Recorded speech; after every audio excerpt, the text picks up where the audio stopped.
సమస్తానికి ఆధారమైన యేసయ్యా, కృపతో నన్ను జ్ఞాపకం చేసుకోవయ్యా. సమస్తానికి ఆధారమైన యేసయ్యా, కృపతో నన్ను జ్ఞాపకం చేసుకోవయ్యా. ఏ దారిలో వెళ్ళాలో తెలియక ఆగిపోయానయ్యా, మార్గము చూపించి కరుణతో నడిపించు యేసయ్యా. సమస్తానికి ఆధారమైన యేసయ్యా, కృపతో నన్ను జ్ఞాపకం చేసుకోవయ్యా.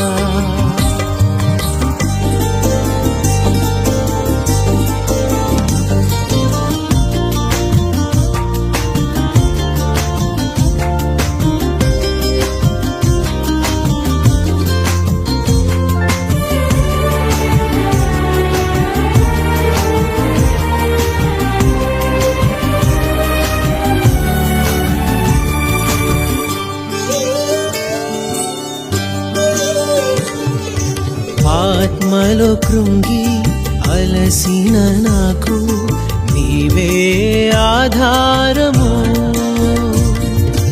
నా వేదనలో ఒంటరి బ్రతుకులో నీవే నా ఆశ్రయము.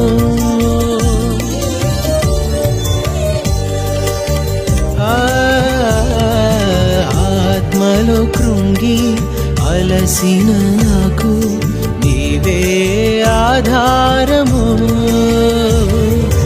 నా వేదనలో ఒంటరి బ్రతుకులు నీవే నా ఆశ్రయము. మార్గము చూపించి కరుణతో నడిపించు యేసయ్యా, మార్గము చూపించి కరుణతో నడిపించు యేసయ్యా. సమస్తానికి ఆధారమైన యేసయ్యా, కృపతో నన్ను జ్ఞాపకం చేసుకోవయ్యా.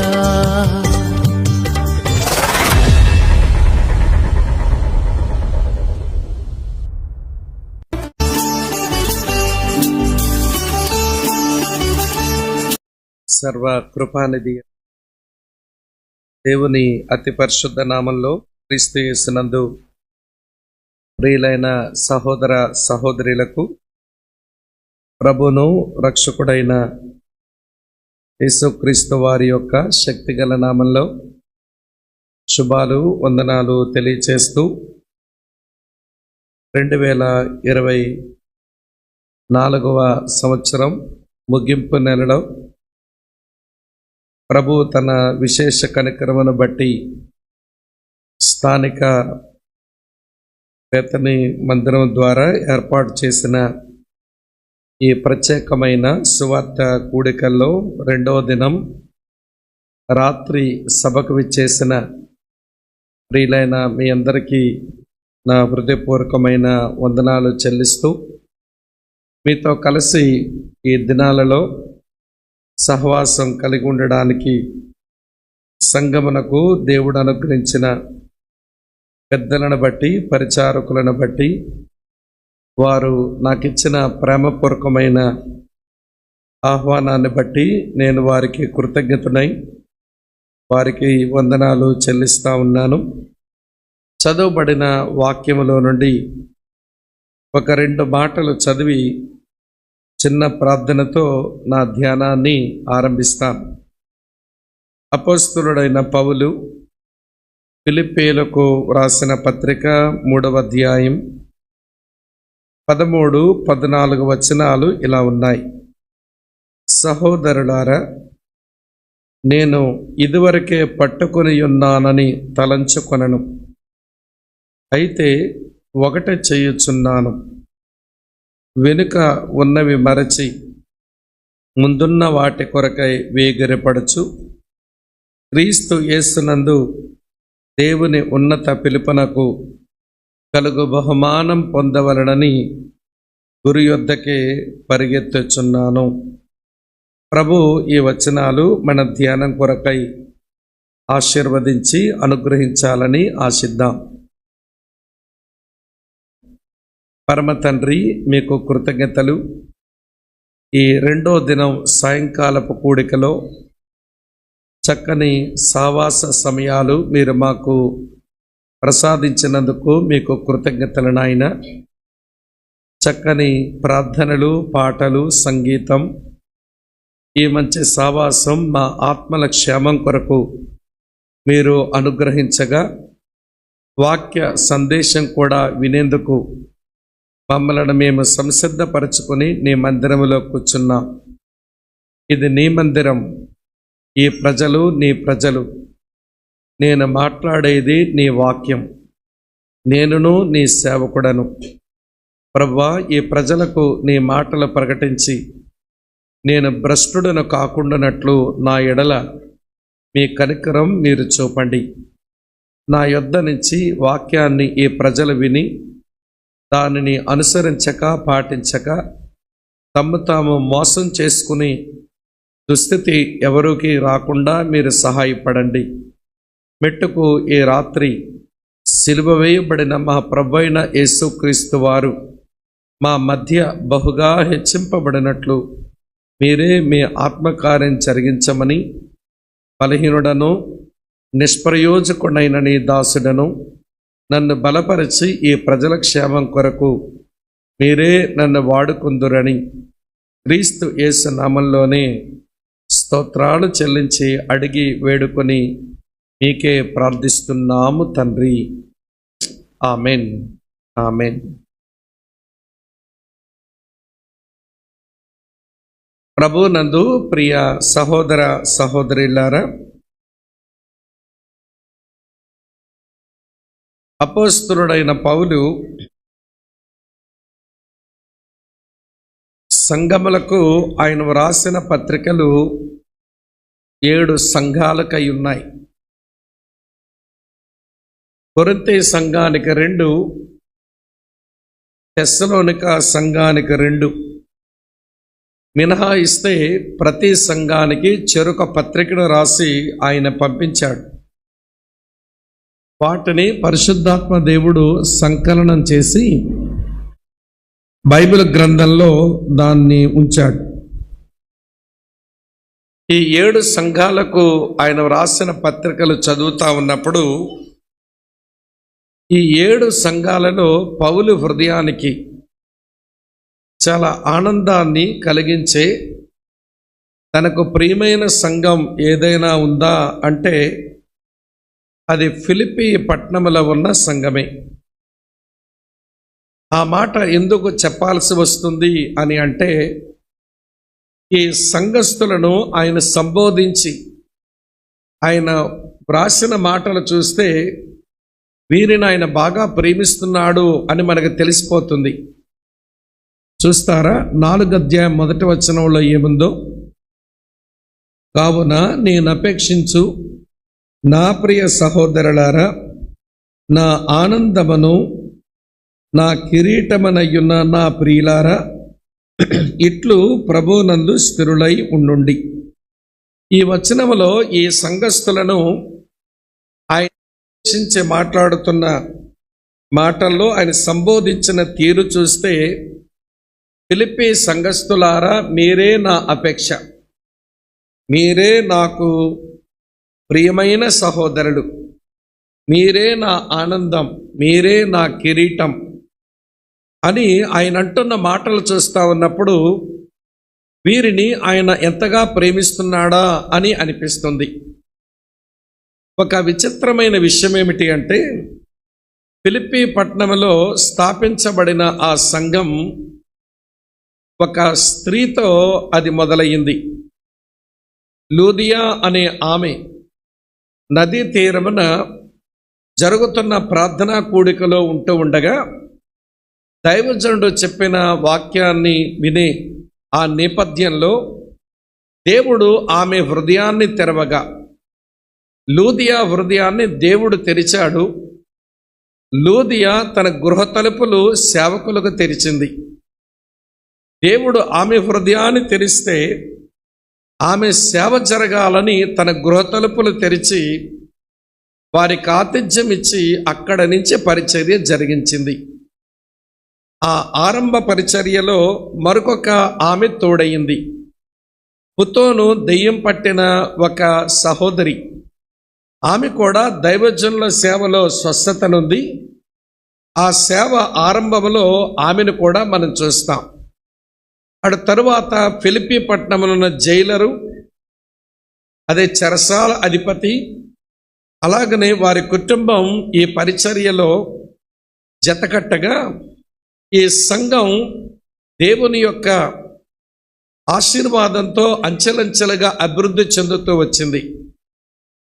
మెట్టుకు ఈ సంఘం యొక్క అభివృద్ధి, వారి ఆధ్యాత్మిక స్థితిగతులు దైవజనుడు గమనించినప్పుడు, మీరే నా అపేక్ష, మీరే నా ప్రియులు, మీరే నా ఆనందం, మీరే నా కిరీటం అని ఆయన సంబోధించడంలో ఈ సంఘమును తాను ఎంత ప్రేమిస్తున్నాడో అని మనకి అర్థమవుతూ వస్తుంది. సరే, ఈ సంగతులు అట్టి పెట్టండి. ఇంతకీ ఈ సంఘములో ఏమి చూచి ఆయన అంత సంతోషిస్తున్నాడు? ఈ సంఘములో ఏమి చూచి ఆయనంత ఆనందపడుతున్నాడు అంటే 3 కారణాలు చూపించి నేను చదివిన వచనం దగ్గరికి మేము తీసుకుని వెళతాం. ఈ సంఘమును ఆయనంతగా ప్రేమించేందుకు తొలి కారణం, సంఘము అంటే ఎవరుండాలో ఈ సంఘములో వారున్నారు. సంఘము అంటే ఎవరుండాలో ఈ సంఘంలో వారున్నారు. సంఘములో ఎవరు ఉండాలి? చూడండి, 1వ అధ్యాయం 1వ వచనంలో ఉంటుంది. ఫిలిప్పీలో ఉన్న క్రీస్తు యేసునందలి సకల పరిశుద్ధులకును అధ్యక్షులకును పరిచారకులకును క్రీస్తు యేసు దాసులైన పౌలును తిమోతియును శుభమని చెప్పి వ్రాయినది అని రాసి ఉంది. ఈ సంఘములో ఎవరున్నారు అంటే 3 గుంపుల మనుషులు ఉన్నట్టుగా కనబడుతున్నది. ఇందులో మొదటి గుంపు ఎవరంటే అధ్యక్షులు, మరో మాటలో చెప్పాలంటే ఎల్డర్స్ లేదా బిషప్స్, మరికొంచెం పారాఫ్రైజ్ చేస్తే షెపర్డ్స్. వాక్యముతో సంఘమునకు సేవ చేసే వాక్య సేవకులు ఈ సంఘములో ఉన్నారు పెద్దలుగా. వారిని అధ్యక్షులు అని అంటారు. సంఘములో వారున్నారు. తర్వాత పరిచారకులు ఉన్నారు, సర్వెంట్స్ ఉన్నారు.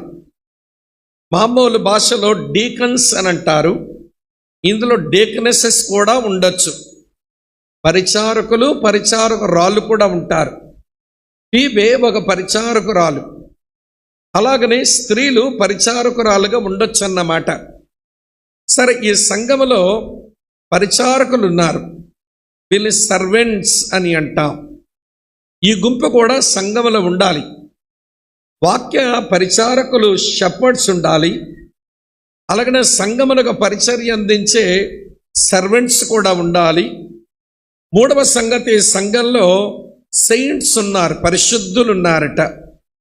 పరిశుద్ధుల పనేమిటి అంటే వాక్య సేవకుల సేవను పొందుకొని పరిచారకుల యొక్క సేవను కూడా పొందుకొని వారు ప్రభువైన యేసుక్రీస్తు వారి యొక్క సారూప్యములోనికి వారు ఎదుగుతూ ఉండాలి. అలా ఎదుగుతున్న పరిశుద్ధులు ఈ సంఘములో ఉన్నారు. నేను అందుకే ముందు చెప్పాను, సంఘము అంటే ఎవరుండాలో ఈ సంఘములో వారే ఉన్నారు. షెపర్డ్స్ ఉన్నారు, వాక్యముతో సేవ చేస్తున్నారు.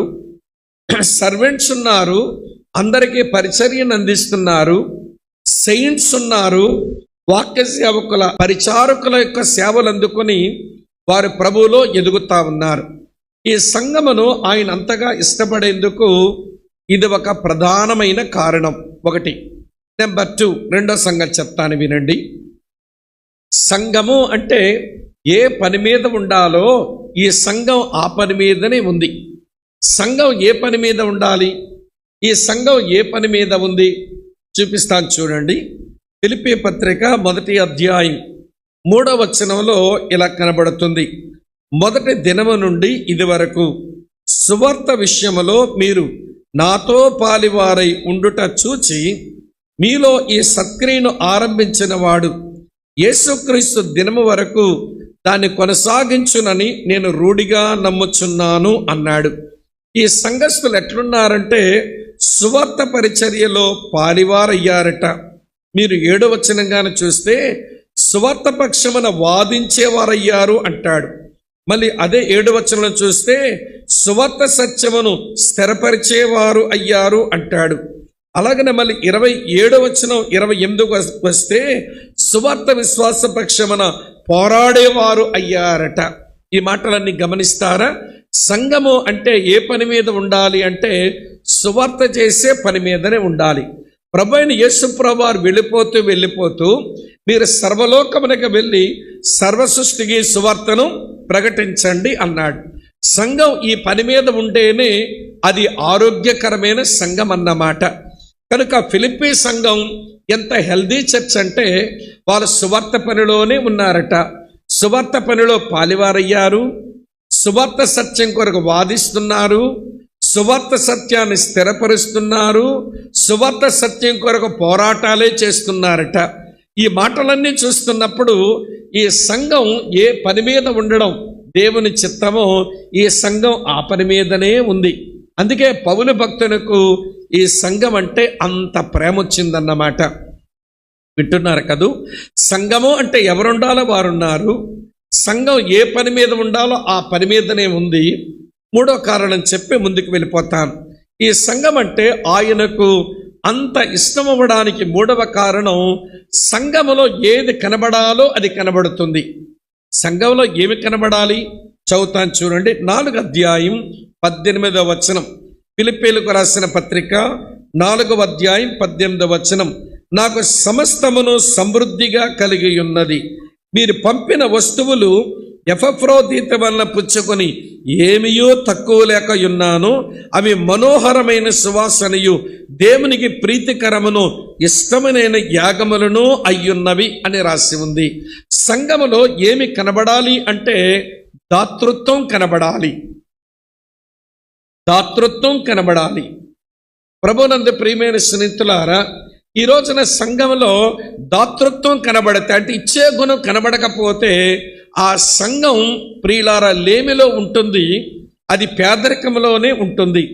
సంఘములో ఉన్న సంఘ సభ్యులంతా దాతృత్వంతో ధారాళంగా దేవుని పనిని ప్రేమించి దేవుని సంఘం యొక్క అవసరాల కొరకు, దేవుని సేవకుల అవసరాల కొరకు, సువార్త పని కొరకు వారు ధారాళంగా ఇవ్వటం వారికి చేతనవ్వాలి.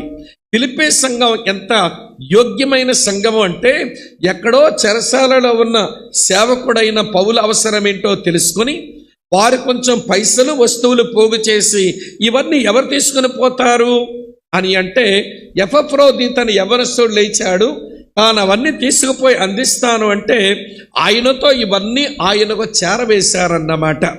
అమ్మ వింటున్నారు కదూ? ఈ రోజున క్రైస్తవ సంఘ విశ్వాసులు ప్రభువుని ప్రేమించినట్లుగా ప్రేమ పలుకులు బోల్డన్ని పలుకుతారు, కానీ దాతృత్వం దగ్గర ఆ ప్రేమను కనపరచలేరు. కడప పట్టణానికి చెందిన ఒక బ్రదరన్ అసెంబ్లీ దేవుని సేవకుడు, వింటున్నారు కదూ, శ్యాంబాబు గారు ఒక పాట రాశారు.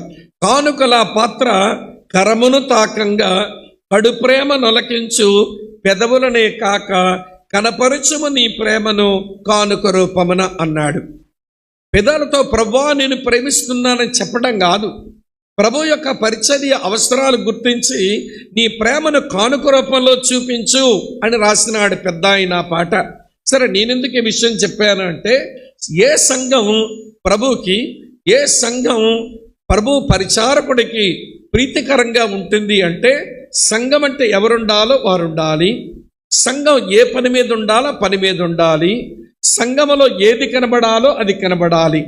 సంఘం అంటే ఎవరుండాలో 3 గుంపులు చెప్పాను. సంఘం ఏ పని మీద ఉండాలో ఆ పనిని గురించి మీతో చెప్పాను. సంఘములో ఏది కనబడాలో దాని గురించి కూడా మీతో చెప్పాను. కనుక అపోస్తలుడైన పౌలు రోమీలకు పత్రిక రాశాడు, కొరింథీయులకు పత్రిక రాశాడు, గలతీయులకు రాశాడు, ఎఫెసీయులకు రాశాడు, కొలస్సీయులకు రాశాడు, తెస్సలోనిక వారికి పత్రికలు రాశాడు. అయితే ఫిలిప్పీలకు రాసిన పత్రిక చూసినప్పుడు ఈ సంఘముతో ఆయన హృదయం ఎంత ముడిపడి ఉందా అనిపిస్తుంది. వీళ్ళంటే అంత ఇష్టపడుతున్నాడేంటి?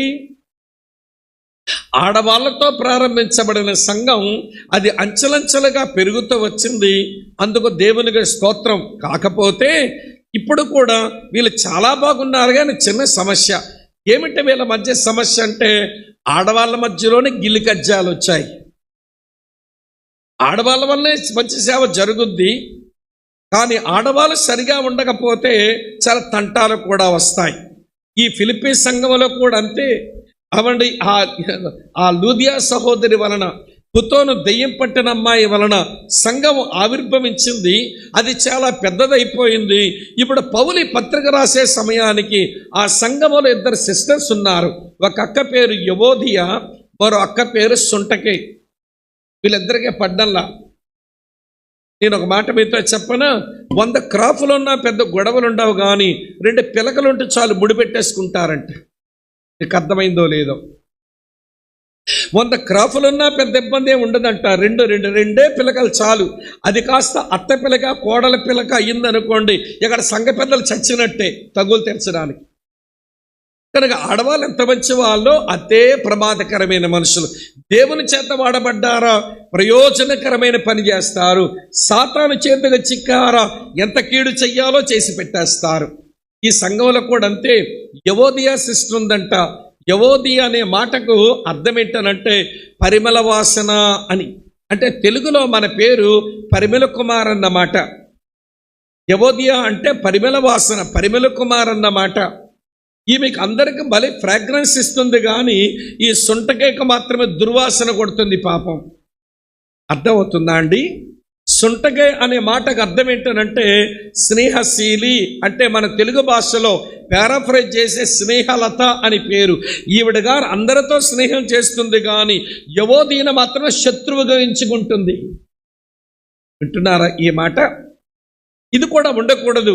పౌలు 4వ అధ్యాయం ఆరంభంలోనే, ఒరే బాబు సంఘ పెద్ద, ఆ 2 సిస్టర్ కొంచెం సహాయం చేయరా బాబు, వాళ్ళ సమాధానంగా ఉంటే ఇక చర్చ్ చాలా హెల్తీగా ఉన్నట్టే. వాళ్ళిద్దరూ వారు రక్షించబడిన వారు, వారి పేర్లు జీవగ్రంథమందు రాయబడ్డాయి. సువార్త పనిలో నాతో పాలివారుగా ఉన్నారు. నా తరువాత క్లెమెంట్ బ్రదర్తో కూడా వీళ్ళు సువార్త పనిలో బాగా సహకరించారు. వాళ్ళిద్దరి మధ్య గిల్లి కజ్జాలు ఎందుకు సంఘంలో? నువ్వు సంఘ పెద్దవి, కొంచెం సహకారివి, హెల్ప్ చేయి, వాళ్ళిద్దరూ సమాధాన పడ్డానికి అని రాశాడు. వీలైతే ఇంటికి వెళ్ళి చదువుకోండి. 4వ అధ్యాయం 2-3 వచనాల్లో ఉంటుంది. మెట్టుగా నేను చెప్పగోరే విషయం ఏంటంటే, ఒక ఆరోగ్యకరమైన, ఒక ఆదర్శప్రాయమైన ఫిలిప్పీ సంఘానికి ప్రియులారా, ఆయన తప్పుడు బోధలు ఉన్నాయని రాయవలసి రాలేదు. తప్పుడు బోధలున్నాయని పత్రిక రాయవలసి వచ్చింది కాదు, లేక తప్పుడు జీవితం ఉందని కూడా రాయవలసి వచ్చిందే కాదు. వాళ్ళని అభినందిస్తూ మరికొంచెం పురోగతి పొందాలని, స్పిరిచువల్గా మరికొంచెం మెచ్యూర్ అవ్వాలని ఆయన పత్రికను రాశాడు. మీరంటే నాకెంత ఇష్టమో, మీరే నా అపేక్ష, మీరే నా ప్రియులు, మీరే నా ఆనందం, మీరే నా కిరీటం. అయినా కూడా మీరు పరిపక్వతలోనికి రావలసి ఉంది. నేను కూడా పరిపక్వత చెందవలసి ఉంది. కనుక నేను పరిపక్వత కొరకు ఏ అడుగులైతే వేస్తున్నానో, సంపూర్ణుడవ్వడం కొరకు నేను ఏ అడుగులైతే వేస్తున్నానో, ఏ స్టెప్స్ అయితే తీసుకుంటున్నానో, సంగమా మీరు అడుగులు వేయండి, ఆ స్టెప్స్ తీసుకోండి, మీరు కూడా పరిపూర్ణతలోకి వస్తారు అని చెప్పాడు. కాబట్టి ప్రియ సోదరి స్నేహితులారా, మనం చదువుకున్న ఆ 5 వచనాలు, ఫిలిప్పీ పత్రిక 3వ అధ్యాయం 12 నుంచి 16 వచనాలు మనం చదివితే విన్నాం కదా. ఈ 5 వచనాల నుంచి నేను ఈ రాత్రి చెప్పబోయే నా సందేశం ఏంటంటే పరిపక్వతకు నియమాలు, ప్రిన్సిపల్స్ ఫర్ మెచ్యూరిటీ. ఆధ్యాత్మిక పరిపక్వత కొరకైన కొన్ని నియమాలు చెప్తాను. ఇక్కడ ఒక విషయం మీరు వినాలి. నియమాలు అంటే ఎప్పుడైనా ఎక్కడైనా ఎవరికైనా ఒకటే. పద్ధతులు మారచ్చు, నియమాలు మారవు. మెథడ్స్ మారచ్చు, ప్రిన్సిపల్స్ మారవు. మీకు అర్థమయ్యేలా చెప్తాను వినండి. పద్ధతులు ప్రదేశాన్ని బట్టి, ప్రజలను బట్టి, పరిస్థితులను బట్టి పద్ధతులు మారచ్చు. భారతదేశంలో మన కారు నడుపుతున్నప్పుడు రైట్ సైడ్ స్టీరింగ్ ఉండి కారు నడుపుకుంటాం. అదే గల్ఫ్ కంట్రీస్కి పోయినామనుకోండి, వారు కారు నడుపుకున్నప్పుడు లెఫ్ట్ సైడ్ వారు స్టీరింగ్ ఉండి నడుపుకుంటారు. అది పద్ధతి అంతే. పరిస్థితులను బట్టి, ప్రజలను బట్టి వాళ్ళ పద్ధతి వేరు, మన పద్ధతి వేరు. అమ్మా వింటున్నారు కదూ. కానీ ప్రిన్సిపల్స్ ఎక్కడైనా ఒకేలా ఉంటాయి. ఎప్పుడైనా ఎక్కడైనా ఎవరికైనా ఒకేలా ఉండేవి నియమాలు. ఇలా చెప్తాను వినండి. గ్లాస్తో నీళ్ళు తీసుకొని ఇట్లా దిమ్మరించాను అనుకోండి, నర్సాపూర్లో కాబట్టి కింద పడతాయి, కానీ ఇదే జపాన్లో మీదకు పోతాయి ఏమైనా ఉంటుందా? ఎక్కడైనా కింద పడేది. అది ప్రిన్సిపల్ అంతే, నియమం. అలాగనే ప్రియులారా, ఒక స్త్రీ ఒక బిడ్డకు జన్మనివ్వడానికి కనీసం 9 నెలలు అవసరం కదా. అది భారతదేశంలో 9 నెలలు అవసరం, కానీ అమెరికా దేశంలో రోజు కూడా పుడతాడని ఏమైనా ఉంటుందా? అక్కడైనా 9 నెలలు అవసరమే, ఎక్కడైనా 9 నెలలు అవసరమే. రోజుకొకడు ఎక్కడా పుట్టలేడు. అది ప్రిన్సిపల్, నియమం. ఈ బైబిల్ గ్రంథంలో దేవుడు పెట్టుకున్న నియమాలు ఉన్నాయి. అలాగనే మనుషులు కూడా మంచి నియమాలు కలిగి బ్రతికిన వారు చాలామంది ఉన్నారు. ఇప్పుడు పౌలు అంటాడు, నేను పరిపక్వతలోకి రావడానికి, నేను ఎదగడానికి, నేను సంపూర్ణుడవ్వడానికి ఓ ఫిలిప్పీ సంఘమా, నేను కొన్ని నియమాలు పెట్టుకున్నాను, మీరు కూడా అలాంటి నియమాలు పెట్టుకొని బతకండి అని వ్రాసిన 5 వచనాలే ఈ సంవత్సరాంతమున ఓ బేతనీ సంఘమా, ఈ 5 నియమాలు మీ జీవిత నియమాలుగా చేసుకోండి. ఎదుగుతాము. ఎంతవరకు ఎదగాలో చెప్పనా మీకు? ఎదుగుదల ఎంతవరకు ఉండాలో ఎఫెసీ పత్రిక 4వ అధ్యాయం 15వ వచనంలో స్పిరిచువల్ మెచ్యూరిటీకి ఆ ఫైనల్ పారామీటర్ రాసినాడు పౌలు. ఆధ్యాత్మిక పరిపక్వతకు అంతిమ ప్రామాణిక స్థాయి ఒకటి రాశాడు. ఎఫెసీ పత్రిక 4వ అధ్యాయం 15వ వచనంలో అక్కడ ఏమని చదువుతామో తెలుసా అండి? ప్రేమ కలిగి సత్యము చెప్పుచు క్రీస్తు వలె ఉండుటకు మనం అన్ని విషయములలో ఎదుగుదము. మన ఎదుగుదలకు చివరి పారామీటర్ అంటేనంటే క్రీస్తు వలె ఉండుట, అంతే. ప్రేమ కలిగి సత్యము చెప్పుటకు క్రీస్తు వలె ఉండుటకు మన అన్ని విషయాలలో ఎదుగుదాం. అన్నీ అంటే ఇప్పుడు అన్నీ నేను చెప్పలేను, కానీ ఏమంటే ఆ పరిపూర్ణతలో రావడానికి, ఆ ఎదుగుదలలోనికి రావడానికి, మన క్రీస్తునందు సంపూర్ణం అవ్వడానికి దైవజనుడు పెట్టుకున్న 5 నియమాలు, మనము కలిగి ఉండవలసిన 5 నియమాలు ఈ రాత్రి చెప్తాను. ఇప్పటికే నియమాలు పెట్టుకుని బతికితే ప్రైజ్ ద లార్డ్, దేవునికి స్తుతించి నువ్వు బయటికి వెళ్దువు. కానీ దేవా, నా ఆధ్యాత్మిక జీవితంలో ఈ నియమాలు పెట్టుకొని నేను ఎదుగుతున్నాను నీలో అనే మాటే నీ మాట అయితే స్తుతించి దేవుని సందులోంచి వెళుదువు. కానీ ఒకవేళ ఇలాంటి నియమాలు లేకుండా యగాదిగా ఎడాపెడా బతుకుతున్నామనుకో, ఈరోజు క్రైస్తవుల జీవితాలు చూస్తుంటాను. జగవెరిగిన బ్రాహ్మణుడికి ఎవడ జంజమయ్యక్కర్లా. ఎందుకనంటే ఆ పైన కాశ్మీర్ నుంచి కింద కన్యాకుమారి వరకు, అటువైపు ఈశాన్య రాష్ట్రాల నుంచి ఇటువైపు పశ్చిమాన వైపు ఉన్న ముంబై, పూణేల వరకు తిరుగుతున్నానండి. నేను క్రైస్తవులు చూస్తున్నప్పుడు యగాదిగా బతకడం అలవాటైపోయింది. ఎలా పడితే అలా జీవిస్తారండి. వీళ్ళకంటూ ఒక క్రమం ఉండదు, వీళ్ళకంటూ ఒక సరైన పద్ధతి ఉండదు, వీళ్ళకంటూ నియమాలు ఉండవు. మరి ఎప్పుడు క్రైస్తవులే ఉండుటకు అన్ని విషయాల్లో వీరు ఎదుగుతారు అనిపిస్తుంది. ఎందుకో 2024 సంవత్సరం చివరి దినాల్లో బేతనీ సంఘం వారి పిలుపుని అందుకొని వచ్చిన ఆయా ప్రాంతాల నుంచి వచ్చిన విశ్వాసులైన మీరు, నేను, మనమంతా ప్రేమ కలిగి సత్యము చెప్పొచ్చు క్రీస్తు వలె ఉండుటకు మనం అన్ని విషయాలు ఎదగడానికి ఈ 5 నియమాలు మన జీవిత నియమాలుగా పెట్టుకుందాం. ఒక్కొక్కటి సావధానంగా చెప్తాను, బాగా వినండి. ఈ నియమం ఎప్పటికే నీలో ఉంటే దేవునికి స్తుతులు చెల్లించి భోజనానికి పొండి. లేదా ఈ నియమం ఇంకా మీ జీవితంలో లేదనుకోండి, కానీ సంతాపపడి పశ్చాత్తాపడిన దేవుని సందులోంచి మనం బయటికి వెళ్ళి ప్రయత్నం చేద్దాం రండి. ఫస్ట్ ప్రిన్సిపల్ నేను జ్ఞాపకం చేస్తాను. 12 వచనం ఇలా రాసి ఉంది. ఫిలిప్పీయులకు రాసిన పత్రిక 3వ అధ్యాయం 12వ వచనం చదువుతున్నాను, వినండి. ఇదివరకే నేను గెలిచితనని అయినను, ఇదివరకే సంపూర్ణ సిద్ధి పొందితిని అని అయినను నేను అనుకొనుటలేదు, కానీ నేను దేని నిమిత్తం క్రీస్తు యేసు చేత పట్టబడితునో దాన్ని పట్టుకున్న వలనని పరిగెత్తుచున్నాను. సహోదరులారా, నేను ఇదివరకే పట్టుకొని ఉన్నానని తలంచుకొనను. ఈ మాటలు చదువుతా ఉన్నప్పుడు పౌలు భక్తుల్లో ఉన్న ఒక నియమం ఏమిటి అంటే సరైన అసంతృప్తి, రైట్ డిస్సాటిస్ఫాక్షన్. సరైన అసంతృప్తి. దేవుని పిల్లలకు ఆధ్యాత్మిక విషయాలలో సరైన అసంతృప్తి ఉండాలి. ఇది హెల్తీ డిస్సాటిస్ఫాక్షన్, ఇది ఆరోగ్యకరమైన అసంతృప్తి. మీరు గమనించారా ఈ పదాలు? ఇక్కడ రాసి ఉన్న చూడండి 12వ వచనంలో, ఇదివరకే నేను గెలిచాను అనుకోవడం లేదు, ఇదివరకే నేను సంపూర్ణ సిద్ధి పొందాను అనుకోవడం లేదు, నేను ఇదివరకే పట్టుకున్నాను అనుకోవడం లేదు, ఇదివరకే నేను ఎరిగానని అనుకోవడం లేదు. ఏమిటిది అంటే, అక్క చెల్లి తమ్ముడన్నా వినండి, ఇదివరకే నేను గెలిచాను అనుకోవడంలా, ఇదివరకే పట్టుకున్నాను అనుకోవడంలా, ఇదివరకే సంపూర్ణ సిద్ధి పొందాను అనుకోవడంలా అని ఆయన చెప్పడంలో ఆయనకున్నది సరైనటువంటి అసంతృప్తి. ఇక్కడ విషయం మీతో చెప్పనా, భౌతికమైన జీవితం కొరకై దేవుడు ఏదైతే ఇస్తాడో దానికి సంతృప్తి అవసరం. ఆధ్యాత్మిక జీవితానికి వచ్చేసరికి జీవితకాలం అంతా అసంతృప్తితో ఉండడమే అది ఆశీర్వాదకరం. మనకేం మైదార్ రోగమో కానీ ఉల్టా అయిపోయింది. భౌతికమైన విషయాలకేం అసంతృప్తి. ఇదేనా దేవుడిచ్చింది, ఇదేనా దేవుడు చేసింది, ఇంకా నాకేదో కావాలి, ఇంకా నేనేదో పొందాలి అని కొంతమంది క్రైస్తవులు ఉంటారు.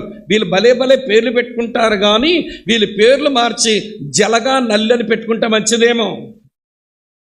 జలగ క్రైస్తవులు ఉంటారు, ఇమ్ము ఇమ్ము ఇమ్ము, దేవుడు ఎంత ఇచ్చినా ఇంకా ఇమ్మే.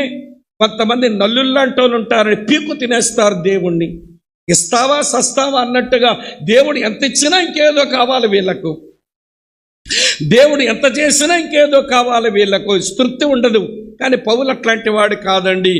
భౌతిక సంబంధమైన విషయాల్లో చాలా తృప్తిగా ఉన్నాడు ఆయన.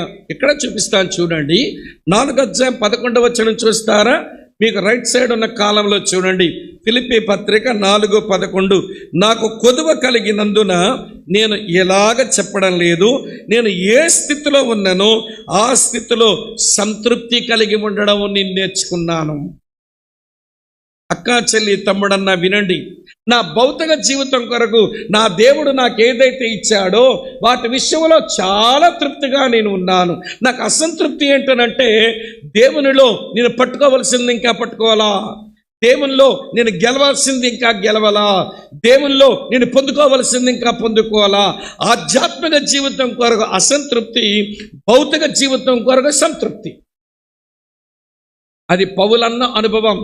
ఓ ఫిలిప్పీ సంఘస్థులారా నేర్చుకోండి. ఈ రోజున వినండి, మన దగ్గరకు వచ్చేసరికి భౌతికమైన విషయాల్లో అసంతృప్తి వచ్చేస్తుంది. ఏమి రాసిందో చెప్పనా? 2-3 మాటలు.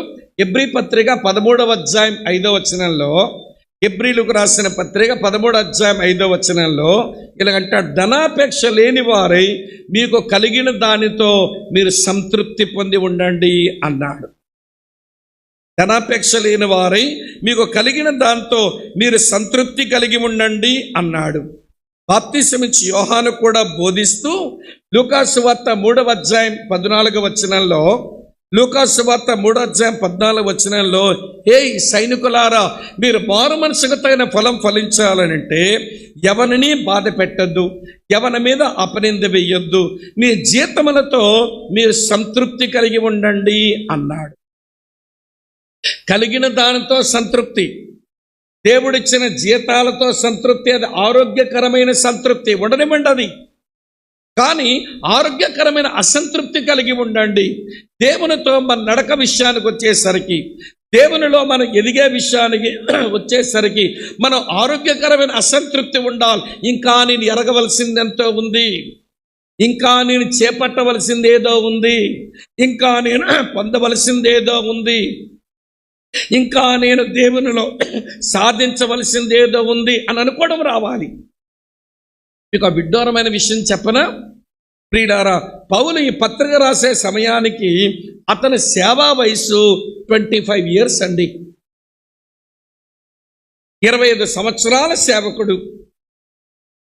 దమస్కు మార్గంలో పట్టబడిన నాటి నుంచి నేటి వరకు ఫిలిప్పీలకు పత్రిక రాసే వరకు 25 సంవత్సరాల ఒక మెచ్యూర్ క్రిస్టియన్, ఎదిగిన క్రైస్తవుడు.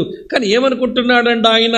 ఇదివరకే ఎరిగానని నేను అనుకోవడంలా, ఇదివరకే పొందానని అనుకోవడంలా, ఇదివరకే సాధించాను అనుకోవడంలా, ఇదివరకే గెలిచాను అనుకోవడంలా, ఇంకా దేవునిలో ఏదో మిగులుంది నాకు.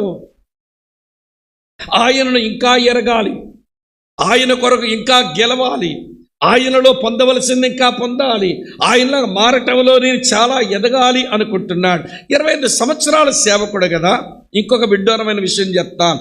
25 సంవత్సరాల సేవకుడు మాత్రమే కాదు, ఇప్పటికే సేవలో 7 ఉద్యోగాలు చేసేసాడండి ఆయన. 7 ఆఫీసెస్ నిర్వహించాడండి ఆయన. 7 ఆఫీసెస్ నిర్వహించిన వాడండి ఆయన. వరుసగా చెప్పన, ఫస్ట్ జాబ్ ఏంటంటే అపోస్తలుడుగా సువార్త ఎరగని వారి మధ్యలోనికి వెళ్ళి సువార్తను ప్రకటించడానికి దేవుడిచ్చిన సందేశంతో మనుషుల మధ్యలోకి పోయాడు. ఈజ్ అన్ అపోస్టల్ ఒకటి. రెండో ఉద్యోగం ఏంటనంటే సువార్త లేని చోటకు పోయి సువార్తను ప్రకటించాడు. ఎవరండి ఏనంటే ఈజ్ అన్ ఎవాంజలిస్ట్. ఇది రెండో ఉద్యోగం. మొదటి ఉద్యోగం అపోస్తలుడు, రెండో ఉద్యోగం సువార్తికుడు. మూడో ఉద్యోగం ఏంటంటే సంఘము లేని చోట్లకు పోయి సంఘాలను స్థాపించాడు. Is an church planter. సంఘ స్థాపకుడుగా అప్పుడే ఉద్యోగం చేశాడు. 3. అలాగనే స్థాపించబడిన సంఘాల ముందు ఉండి తన కాపర పరిచర్య అందిస్తున్నాడు. అంటే కాపర ఉద్యోగం చేశాడు. 4. అలాగనే సంఘం కొంత ఉపదేశం కావాలి, అందుకనే టీచర్గా ఉండి వాళ్ళకు దేవుని వాక్యాన్ని ఉపదేశించే ఒక బైబిల్ టీచర్ అయినాడు ఆయన. టీచర్ జాబ్ చేశాడు. ఇదొకటి. 5. అలాగనే సువార్తకు సంఘస్థులకు ఆయన పరిచారకుడిగా ఉండి పరిచారకుడు అయినాడు. ఇది ఆయన చేసిన 6వ ఉద్యోగం, పరిచారకుని ఉద్యోగం. 7వ ఉద్యోగం ఏం చేశాడనంటే ఆయన ఎవడు స్పిరిచువల్ లీడర్గా కొంతమంది లీడర్స్ని అపాయింట్ చేసి దేవుని పరిచయం అభివృద్ధి చేసే పనిలో ఉన్నాడు.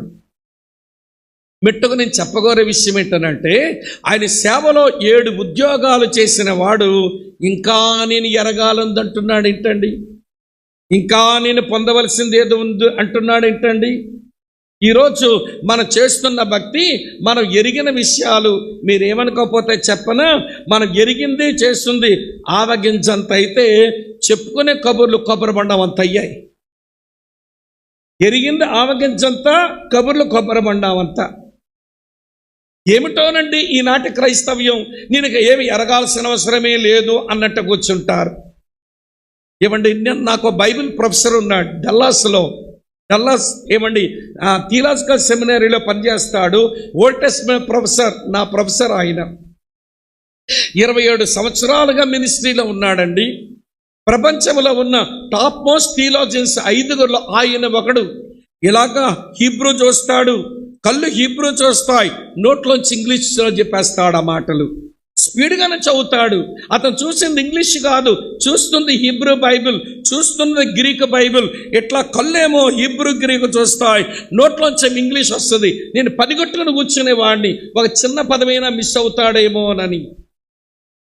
చిన్న పదం, ఆఫ్ కానీ, ఎండ కానీ, దేర్ఫోర్ కానీ, లేకపోతే ఏమైనా ఫర్ కానీ, ఏదైనా చిన్న పదమైనా మిస్ అవుతాడేమో అని చూస్తే ఒక్క పదం మిస్టేక్ ఉండదండి ఆయన చదవడంలో.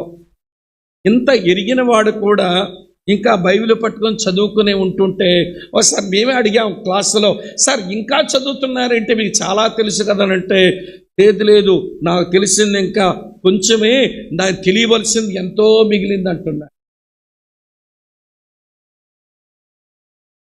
సదరన్ బ్యాప్టిస్ట్ వాళ్ళు ఒక ఇంగ్లీష్ బైబిల్ తయారు చేసుకుంటే ఏమండి, దానికి తర్జుమా పనిచేసినటువంటి దైవజనుడు. ఈరోజు సదరన్ బ్యాప్టిస్ట్ వాళ్ళ బైబిల్, నెట్ బైబిల్ ఉంది, నా తర్జుమాదారుడిగా పనిచేశాడు ఈ పెద్ద ఆయన. ఇంకా నేను ఎరగాలని ఉంది, ఇంకా నేను తెలుసుకోవాల్సింది ఉంది, ఇంకా నేను అభివృద్ధి చెందవలసింది ఎంతో మిగిలిందని ఆయన అనుకుంటే, ఈనాటి క్రైస్తవులకి ఏమొచ్చిందండి? మైదార్ రోగం. ఎరగాల్సింది ఏమీ లేదు, మొత్తం ఎరిగేసాను అన్నట్టు. సాధించాల్సింది ఏమీ లేదు, పెద్ద సాధించేయనన్నట్టు. వాక్యం నేర్చుకోవడానికే మనసు లేదు, నేర్చుకున్నది అవలంబించడానికే మనసు లేదు. ఈవెన్ మెచ్యూరిటీ లెవెల్స్ అలాగ పడిపోతున్నాయండి. ఈ తరంలో ఉన్న మనకే ఈ పరిపక్వత కొరకైన లెవెల్స్ పడిపోతే ఈ చిన్నపిల్లలు ఏమవుతారండి? మీరు క్వైర్లో చూస్తున్నప్పుడు ఒక న్యూ జనరేషన్ బేతనీకి దేవుడు ఉంచిన మరో తరం మీకు కనబడలేదా? ఆ చిన్నది పాడుతూ పాడుతూ వెనకడోడితో మాట్లాడుతూ, వాడేమో సెట్ చేద్దాం అనుకుంటే అది కొంచెం తొంటరలాగుంది, అది మళ్ళీ తిరగబడుతుంది వాడి మీద. వాడు ఎలా సెట్ చేసి దీన్ని నిలబెడదామని ఆడు తంటాలు పడుతున్నాడు వెనక. ఇక్కడ కొయిల్లో మీరు చూసారో లేదో. ఇదంతా దేవుడు నర్సాపూర్ బేతనీకి ఉంచిన కమింగ్ జనరేషన్, ఫ్యూచర్ జనరేషన్. వీళ్ళ ముందు ఒక ఆధ్యాత్మిక పరిపక్వత అంటే ఏంటో చెప్పడానికి ఈ తరములో ఉన్న పెద్దవాళ్ళు, ఒరే బాబు మేము పూర్తిగా ఎరగలేదు, మేము ఎరగాల్సింది చాలా ఉంది, అందుకే చదువుతున్నాము, అందుకే రాసుకుంటున్నాము, అందుకే ప్రకటిస్తున్నాము, ఇంకా ఎదిగే ప్రయత్నంలో ఉన్నామని మనం వాళ్ళకి మోడల్ చూపించకపోతే వచ్చే తరం ఒడిలో చెత్త క్రైస్తవ్యాన్ని పోసి క్రైస్తవులుగా బతకండ్రా అని చెప్పి దుర్మార్గులు అయిపోతాం.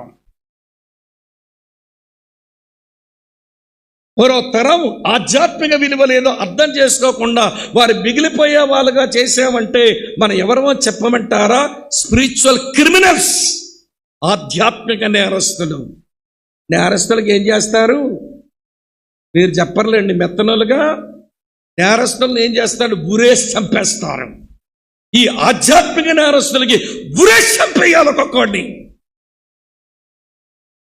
మీ కమింగ్ జనరేషన్కి ఏమి నేర్పిస్తున్నాం మనం? మన కళ్ళ ముందు ఎదుగుతున్న ఈ పిల్లలు రాబోయే తరములో సంఘములో నిలబడి దేవుని కొరకు బ్రతకవలసిన పిల్లలకు ఏంటంటే నువ్వు ఇచ్చే మోడల్, నువ్వు ఇచ్చినటువంటి మాదిరేంటి? ఒరే బాబు, నేను ఇంకా ఎదగవలసి ఉందని తంటాలు పడుతున్నానరా, ఇంకా నేను సంపూర్ణ సిద్ధి పొందలేదని సంపూర్ణత కొరకు తంటాలు పడుతున్నానరా. పాప నేర్చుకోవే, మాకెంత తెలిసినా, మేము ఎంత చర్చిలో ఉన్నా, ఎన్ని పాటలు పాడినా, ఎన్ని ప్రసంగాలు విన్నా, స్టిల్ వీఆర్ లెర్నర్స్, ఇంకా మేము నేర్చుకునే వాళ్ళమే అనేటువంటి సిగ్నల్స్ ఏమైనా మన పిల్లలకి ఇస్తున్నామా చెప్పండి? నేర్చుకోవడానికి ఏమి లేదులే. అందుకే మాట అన్నాను, నీకు తెలిసింది ఆవగించంత, నువ్వు చెప్పుకునే కబులు కొబ్బరి బండం అంత అయ్యాయి. ఇది మనకు తగదు, ఇది కాదండి స్పిరిచువాలిటీ. నేను ఒక విషయం చెప్పి రెండవసారి చెప్తాను. నేర్చుకోవడం అనే విషయంకి వచ్చేసరికి కామాలే ఉంచండి, పులి స్టాపులు పెట్టకండి. నేర్చుకోవడానికి పులి స్టాప్ ఏ రోజైతే పెట్టావో ఇక నువ్వేమీ నేర్చుకోలేవండి. ఆ రోజే నీ పతనావస్థ మొదలైపోయింది. నేర్చుకోవడానికి పులి స్టాప్ పెట్టిన రోజే నీ పతనావస్థ ఆరంభమైపోయింది అన్నమాట. నేర్చుకోవడం అనే ఆధ్యాత్మిక అనుభవానికి కామాలే ఉంచుకోవాలి తప్ప ఎన్నడూ పులి స్టాపులు పెట్టకూడదు. సంఘములో పెద్దలైన వారికి, ఆయా ప్రాంతాలు వచ్చిన తల్లులకు, అమ్మలకు, అమ్మమ్మలకు, నాయనమ్మలకు, తాతయ్యలకు నేను జ్ఞాపకం చేస్తున్న ఒక సంగతి ఏంటనంటే, వినండి, పౌలు అంటాడు, నాకు సరైన అసంతృప్తి ఉంది. భౌతిక విషయాల్లో తృప్తి ఉంది, కానీ ఆధ్యాత్మిక విషయంలో అసంతృప్తి ఉంది. హెల్దీ డిస్సాటిస్ఫాక్షన్తో నేను బతుకుతున్నాను. అది నా ప్రిన్సిపల్, అది నా నియమం. ఓ ఫిలిప్పీ సంఘమా, ఈ నియమాన్ని మీరు కూడా కలిగి ఉండండి, ఆధ్యాత్మిక అసంతృప్తితో ఉండండి అన్నాడు. ఇది మొదటి మాట. రెండో మాట చెప్తాను రండి, అర్థమవుతుంది అనుకుంటున్నాను. బాగా బిగుసుకుపై వింటున్నారుగా, బిగబట్టుకొని ఇలా గంపనోరేసుకొని పడిపోతే బిగబట్టుకోక ఏమవుతారు మీరు? పర్లేదునండి, సావధానంగా వినండి, రిలాక్స్డ్గా, ఊరికే బిగుసుకుపోకండి. అమలు వింటున్నారా? రెండో సంగతి చెప్తాను వినండి. ఫిలిప్పీలకు రాసిన పత్రిక 3వ అధ్యాయం, మళ్ళీ చదువుతున్న 13వ వచనం. సహోదరులారా, నేను ఇదివరకే పట్టుకొని ఉన్నానని తలంచుకొనను, అయితే ఒకటి చేయుచున్నాను. సరైన దీక్షతో బ్రతుకుతున్నాను నేను. ఆధ్యాత్మిక పరిపక్వతలోకి రావడానికి 25 సంవత్సరాలుగా సేవ చేసిన సేవకుడినైనా, సేవలో 7 ఉద్యోగాలు ముగించిన వాడినైనా, నా ఆధ్యాత్మిక జీవితంలో నేను సరైన దీక్ష కలిగి బతుకుతున్నాను. ఏమిటో తెలుసా నా దీక్ష? ఒకటే చేయుచున్నాను అన్నాడు. ఈ రోజున నా ఒకటేందో నాకు తెలుసు, ఆ ఒకటే నేను చేస్తున్నాను. ఏమిటి పౌలు జీవితంలో దేవుడు కలిగిన ఒకటో పౌలుకి తెలుసు. ఈ రోజున మనకు ఒకటి లేదు, కానీ 2 నుంచి 100 ఉన్నాయి మనకి. అసలైన ఒకటేదో వదిలేసాం, 2 నుంచి 100 పనుల మీద పడ్డాం మనం. అసలు నీ జీవితంలో నేను సృష్టించింది ఏ ఒకటి కొరకు? నేను రక్షించింది ఏ ఒకటి కొరకు? నీకు అన్ని రకాల సేవలు అందిస్తున్నది ఏ ఒకటి కొరకు? నీ జీవితంలో 1 థింగ్, అదేంటి? అది తెలుసుకోకుండా బ్రతికితే యగాదిగా బతికేస్తాం మనం, ఎడాపెడా జీవించేస్తాం మనం. మన పద్ధతి క్రమం అంటూ మనకు ఉండదు. మన జీవితంలో మన ఒకటేదో మనకు తెలియాలి. పౌలు ఒకటేదో చెప్పి బైబిల్లో కొన్ని ఒకటలు పెట్టుకుని బతికారు కొంతమంది. వాటిని మీకు చూపించే ప్రయత్నం చేస్తాను. సరే, పౌలు జీవితంలో ఒకటేంటంటే అపోస్తల కార్యాలు 9వ అధ్యాయం 15వ వచనం చూడండి. పౌలు జీవితంలో దేవుడు ఉంచిన ఆ ఒకటి, అది ఎరిగిన పౌలు వాటి కొరకే బ్రతుకుతున్నాడట. ఒకటే చేయుచున్నాను, డూయింగ్ 1 థింగ్. నా జీవితంలో నా ఒకటేంటో చదువుతాను చూడండి. 9:15లో, అందుకు ప్రభు, నీ వెళ్ళము, అన్యజనుల ఎదుటను రాజుల ఎదుటను ఇశ్రాయేలు ఎదుటను నా నామం భరించుటకు ఇతడు నేను ఏర్పరచుకున్న సాధనమై ఉన్నాడు అననీయా.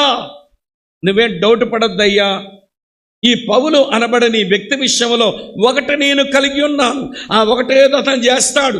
ఏమిటి అతని బ్రతుకుల ఒకటంటే, ఇశ్రాయేలు ఎదుటను అన్యజనుల ఎదుటను రాజుల ఎదుటను నా నామం భరించడానికి నేను ఏర్పరచుకున్న సాధనం, లేదా నేను ఏర్పరచుకున్న పాత్ర ఆయన. నా ప్రియ సహోదర సహోదరులారా, అసలు నేను పుట్టించి రక్షించి ఆ కుటుంబం నుంచి ఆ సంఘములో ఉంచి నీ ఎడల దేవుడు కలిగి ఉన్న ఆ ఒకటేదో నువ్వు ఎప్పుడైనా అర్థం చేసుకునే ప్రయత్నం చేశావా? బైబిల్లో కొంతమంది ఒకటి కలిగి ఉన్నారు, ఆ ఒకటి కొరకే బ్రతుకుతున్నారు వాళ్ళు. మనం ఆ ఒకటేదో మనకు తెలియక ఏమంటే అన్నీ పట్టుకుంటున్నాం, అసలు వదిలిపెడుతున్నామేమని భయం వేస్తూ ఉంది. నేను ఉదాహరణకు 1-2 జీవితాలు చూపిస్తాను రండి. 27వ కీర్తన 4వ వచనం చూస్తారా? ఇది దావీదు ఒకటి. 27వ కీర్తన 4వ వచనం చదువుతాను చూడండి. యెహోవా యొద్ద ఒక్క వరం అడిగితిని, నా బ్రతుకులది ఒక్కటి చాలు, దాన్ని నేను వెతుకుచున్నాను. యెహోవా ప్రసన్నతను చూచుటకును ఆయన ఆలయములో ధ్యానించుటకును నా జీవితకాలమంతయు నేను యెహోవా మందిరములో నివసింపగోరుచున్నాను. నా జీవితంలో ఆ ఒకటి ఏమిటి అంటే, దేవుని మందిరములో నేను జీవించాలి. నా ఒకటదే, నాకు అది అర్థమైంది. నేనైతే నీతి గలవాడనై యెహోవా మందిరములో ఒక ఒలీవ మొక్కలా బతకాలని ఉంది. ఏంటన్నా దావీదన్నా, నీ ఒకటే దేవుని మందిరంలో జీవించడం అంటున్నావు, ఎందుక ఒకటి అంటే, దేవుని మందిరంలో దేవుని యొక్క ప్రసన్నతను చూడొచ్చు. అమ్మా వింటున్నారా? దేవుని మందిరములో దేవుని ప్రసన్నతను చూడొచ్చట.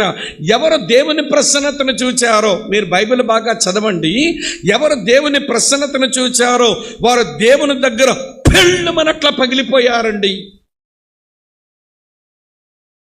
యెషయా గ్రంథం 6వ అధ్యాయం 5వ వచనంలో, యెషయా గ్రంథం 6వ అధ్యాయం 5వ వచనంలో, నేను ఆయన చూడగానే అయ్యో నేనెంత అపవిత్రుడను, అపవిత్రమైన పెదవులు గలవాడను, అపవిత్రమైన జనుల మధ్య నివసించిన వాడును, నేను నశించితిని, రాజును సైన్యములకు అధిపతి యెహోవాను కనులారా చూచితిని, నేను నశించితిని. నశించితనంటే నేను అండనైపోయాను, నశించదనంటే నేను కుప్పకూలిపోయాను, నశించదనంటే నా నొట్లు బొట్లు ఊడిపోయినాయి. ఆయన ప్రసన్నతను చూడగానే నేను అలాగ కుప్పకూలిపోయానండి. అమ్మా వింటున్నారు కదూ? యోబు కూడా ఇలాంటి మాటే చెప్పాడు.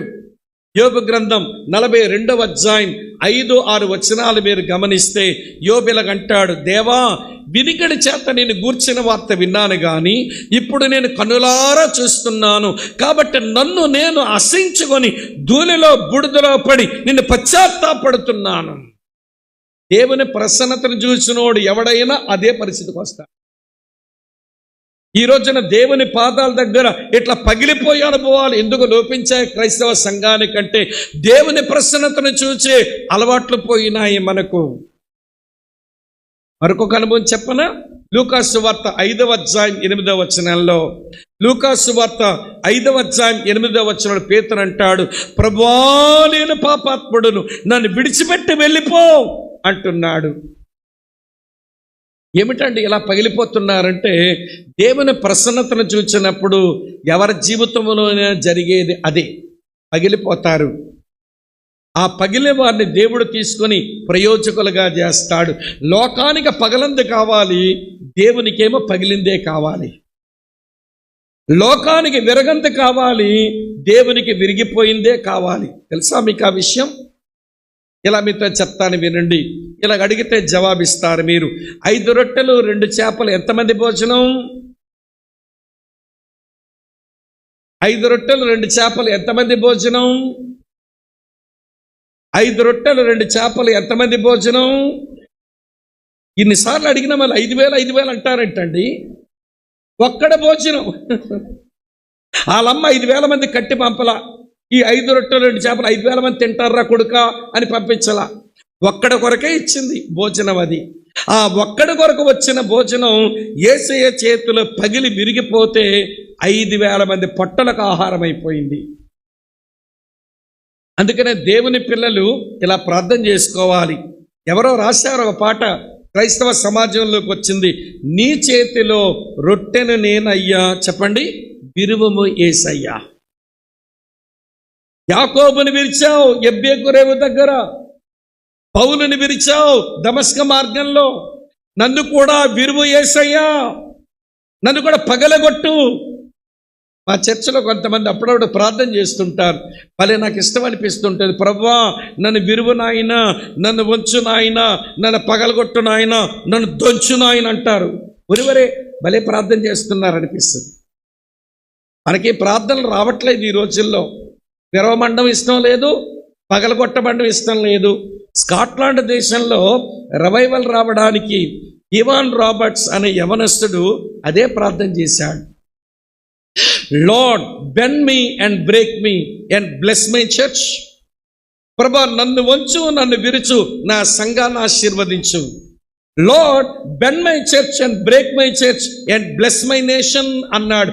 మా సంఘమును వంచు, మా సంఘమును విరుచు, మా దేశాన్ని ఆశీర్వదించు అన్నాడు. వేల్స్ పట్టణంలో వచ్చినటువంటి మహా ఉజ్జీవాలకు ఈ చిన్న ప్రార్థనే కారణమైందట. కానీ ఈ రోజున విరువు నాయన, నన్ను వంచు నాయన, నన్ను పగలగొట్టు నాయన, నీ దగ్గర పెళ్ళుమనట్లా పగిలిపోతాను అని అనుభవాలు రావట్లేదు. ఎందుకంటే ఆయన ప్రత్యక్షతను చూసి ఆశ లేదుగా. దావీదు అంటున్నాడు, దేవా ఒకటే నాకు కావాలి, ఆ ఒక్కటే నిన్ను అడుగుతున్నా, నేను చచ్చే వరకు నీ మందిరంలో నివసించే ఆ ఒక్క వరము నాకు ఇవ్వు, నీ ఆలయములో నీ ప్రసన్నతను నేను చూస్తాను. ఇది ఒకటి. ఆయన కోరిన ఒకటిలో దేవుని ప్రసన్నతను చూసుకోవడానికి దేవుని మందిరంలో ఉండాలట. రెండవది ఆయన దేవుని గురించి ధ్యానించడానికి ఆయన మందిరంలో చచ్చే వరకు బ్రతకాలట. మీరు మన్నించి మీరు ఆలోచిస్తారంటే చెబుతాను, ఈ రోజున ధ్యానించే కళ క్రైస్తవులు ఎప్పుడో పోగొట్టుకున్నామండి. మీకు ఆ విషయం చెప్పనా? ధ్యానానికి కావలసింది దేవుని వ్యక్తిత్వం, ధ్యానానికి కావలసింది దేవుని సుగుణాలు, ధ్యానానికి కావలసింది దేవుని కార్యాలు, ధ్యానానికి కావలసినవి దేవుని ప్రణాళికలు. ఇవన్నీ తెలిస్తే కదా ధ్యానం చేయటానికి. ఇవన్నీ వ్రాయబడిన ఈ పుస్తకం దేవుడు మన చేతిలో పెట్టి, నా ధర్మశాస్త్రాన్ని ధ్యానించండి, నా వాక్యాన్ని ధ్యానించండి అంటే ఆయన వ్యక్తిత్వము ధ్యానించరు, ఆయన సుగుణాలు ధ్యానించము, ఆయన కార్యాలు ధ్యానించము, ఆయన ప్రణాళికలు ధ్యానించం. ధ్యాన కళ ఎందుకు పోయింది అంటే బాగా చెప్తాను వినండి. ధ్యానానికి కావలసింది మౌనం, ధ్యానానికి కావలసింది ఏకాంతం, సైలెన్స్ అండ్ సాలిట్యూడ్. దేవుని ముందు ఏకాంతం, దేవుని ముందు మౌనం, ఈ రెండు ధ్యానించే కళకు అతి ప్రాముఖ్యమైన విషయాలు. ఈరోజు మనం ఎట్లయినామంటే ఏకాంతానికి బదులుగా మంది మనుషులం అయిపోయాం. జనాల మధ్య ఉంటేనే సరదా, జనాల మధ్య ముచ్చట్లు పెట్టుకుంటేనే సంతోషం, కానీ ఒంటరిగా ఏకాంతంగా దేవునితో ఉండే అనుభవాలు పోయినాయి. దేవుని ముందు మౌనంగా కూర్చుంటారా? శబ్దాల మనుషులం అయిపోయాం. ఎంత శబ్దాలకు మరిగామంటే మనం శబ్దాలు లేకపోతే అవ్వడం లేదు. అంతెందుకండి, వాక్యం విన్నాం, ప్రశాంతంగా ప్రార్థన చేసుకున్నాం, ఏ శబ్దం లేకుండా ఆ ధ్యాన మనసుతోని మన ఇంటికి వెళదామంటే చివరిలో మళ్ళీ ఏదో పాట పాడేస్తాం, మళ్ళీ మంచి మ్యూజికల్ తగిలించేస్తాం. విన్నదంతా ఎగిరిపోయే, విన్నదంతా ఎగరగొట్టేస్తున్నాం, చీపురు బట్టి చిమ్మేసినట్టు మొత్తం అంతా పోతుంది, బుర్రలో ఉండట్లా. తమ్ముడు వద్దులేండి ఆ పాట, ఏదో చక్కగా వాక్యం విన్నారు, ధ్యానించుకొని పోతారు, ఏం శబ్దాలు చెయ్యొద్దు, ఆ డిగ్నిటీని, ఆ హోందాతనాన్ని పాడు చేయొద్దు, మౌనంగా ప్రార్థన చేసుకొని పోదామని అలవాట్లు పోయాయి. అది 30-40 సంవత్సరాల కిందట క్రైస్తవ అనుభవం ఏమో, ఇప్పుడు అది లేదు. అంతెందుకంటే పెళ్ళిళ్ళు జరుగుతుంటాయి కదూ, ఆ పెళ్ళిళ్ళలో ఎక్కడెక్కడి నుంచి వస్తారు, ఒకరిని పలకరించుకోవాలి, పెళ్ళైపోయింది, ప్రమాణాలు చేశారు, ప్రసంగం విన్నారు, ఇవన్నీ మనం కూడా విన్నాం, మనం కూడా చూసాం. ఆ ధ్యానంతో ఒకరిని కలుసుకొని పలకరించుకుందాం అనుకుంటే ఈ శబ్దాలు పెడుతున్నారని ఎంటర్టైన్మెంట్ పాటలు, దేవుని గురించిన పాటలు ఎంటర్టైన్మెంట్ కొరకండి.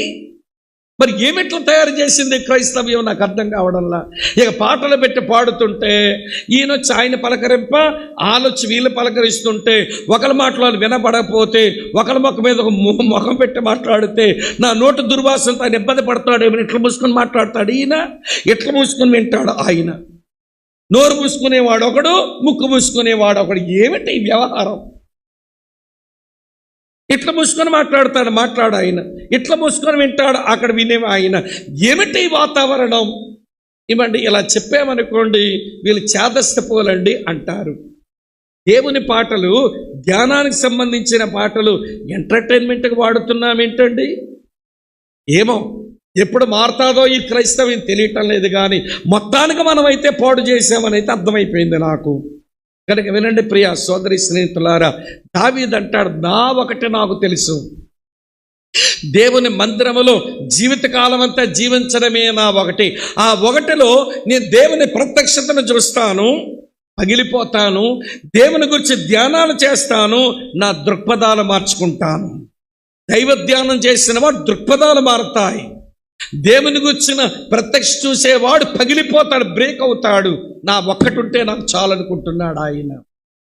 మరి మన ఒకటేంటో, నీ ఒకటేంటో, నా ఒకటేంటో, ఎవరి ఒకటి వాళ్ళకి తెలియాలి. అదే మన దీక్ష, అదే మన సరైన దీక్షగా మనం పెట్టుకోవాలి. ఇంకెక్కువ చెప్పలేను.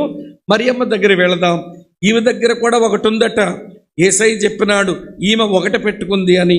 లూకాసు వార్త 10వ అధ్యాయంలో, లూకాసు వార్త 10వ అధ్యాయం 41వ వచనం చదువుతున్నాను, వినండి.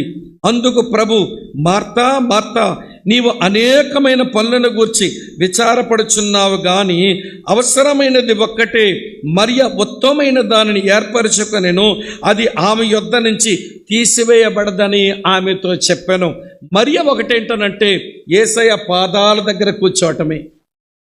మీరు మరియ లైఫ్ అంతా చదవండి. లూకాసు వార్త 10వ అధ్యాయంలో ఆయన పాదాల దగ్గరే కూర్చుంది. లాజరు చనిపోయిన తర్వాత యేసుప్రభువారు బేతనీకి వస్తే మళ్ళీ ఆయన పాదాల దగ్గరే ఉంటుంది. మళ్ళీ యోహాను సువార్త 12వ అధ్యాయంలో వాళ్ళ ఇంట్లో విందు జరుగుతుంటే మళ్ళీ మరియ యేసే పాదాల దగ్గరే కూర్చుంది.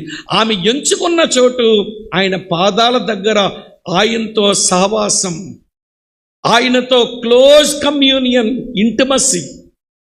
ఈ రోజున ఈ ఒకటి ఎవరైనా పెట్టుకున్నామా? ఏది ఉంటే ఉండనివ్వండి, ఏది లేకపోయినా పర్వాలేదు, దేవునితో సన్నిహితమైన సహవాసమే నాకు కావలసిన ఒకటి అనుకునే అలవాటు మనకుందంటే పెద్ద ప్రశ్నగానే ఉంది. ఎందుకంటే ఎక్కువ చెప్పలేను, మనకు సమయం లేదు కాబట్టి. వినండి, పౌలు గురించి. పౌలు అంటే నేను ఒక దీక్ష పెట్టుకున్నానయ్యా, నా దీక్ష ఏంటనంటే ఆ ఒక్కటే. ఏటా ఒకటి, దేని కొరకైతే ప్రభువు నన్ను పట్టుకున్నాడో, దేని కొరకై ప్రభువు నన్ను పిలిచాడో, దేని కొరకైతే ప్రభువు నన్ను ఎవడి వాడుకుంటున్నాడో ఆ పని ఇశ్రాయేలు ఎదుటికి వెళ్తా, అన్యజనులకు వెళ్తా, వినండి, రాజుల ముందుకు వెళతా, ఆయన నామమును నేను భరిస్తా. అది నా బ్రతుకులో ఒకటి. నేరుగా మీ ముఖం మీద అడుగుతున్నాను, నీ బ్రతుకులో నీ ఒకటేదో నీకు అర్థమైందా? నువ్వు జీవిస్తున్న జీవితం స్వల్ప జీవితమే, అది కూడా త్వరగానే కరిగిపోతా ఉంది కదా. ఒకే ఒక్క జీవితం, స్వల్ప జీవితం, అది కూడా త్వరగానే కరిగిపోతుండగా నీ బ్రతుకులో ఆ ఒక్కటేంటి? ఆ ఒకటి కొరకే బ్రతుకుతున్నామా లేదా అనేది మనం ఆలోచించవలసి ఉంది. సరైన అసంతృప్తి ఒక నియమంగా పెట్టుకున్నా, సరైన దీక్ష నియమంగా పెట్టుకున్నా. మూడో చెప్తాను వినండి ప్రియులారా, సమయం అవుతుంది గనక. ఫిలిప్పీలకు రాసిన పత్రిక 3వ అధ్యాయం మళ్ళీ 13వ వచనం. నేను ఇదివరకే పట్టుకున్నానని తలంచుకొనను, అయితే ఒకటి చేయుచున్నాను, తర్వాత వెనుకున్నవి మరచి ముందున్న వాటి కొరకే వేగిరపడచ్చు. సరైన నడిపింపునిచ్చుకున్నాను నేను, రైట్ డైరెక్షన్ నేను ఎంచుకున్నా. ఏమిటి రైట్ డైరెక్షన్ అంటే? వెనుక ఉన్నవి మరచి ముందున్న వాటి కొరకు వేగిరపడ్డాం. సరైనటువంటి నడిపింపును ఎంచుకున్నా. ఏమిటన్నా నడిపింపు అంటే? వెనక ఉన్నవి మరచి ముందున్న వాటి కొరకు వేగిరి పడుతున్నాను. ఇక్కడ ప్రశ్న అడుగుతాను, జవాబు చెప్పండి. మర్చిపోవడం మంచిదా చెడ్డదా? మరుపు మంచిదా చెడ్డదా? వీడు ఏమంటాడో అన్నట్టున్నారు మీరు. అర్థమవుతుందిలేండి. అమ్మ, మరుపు మంచిదా చెడ్డదా చెప్పండి. మంచిదేనా? అన్నీ మర్చిపోకుండా జ్ఞాపకం ఉంటే ఎవరితోనూ సరిగా బతకలేం మనం.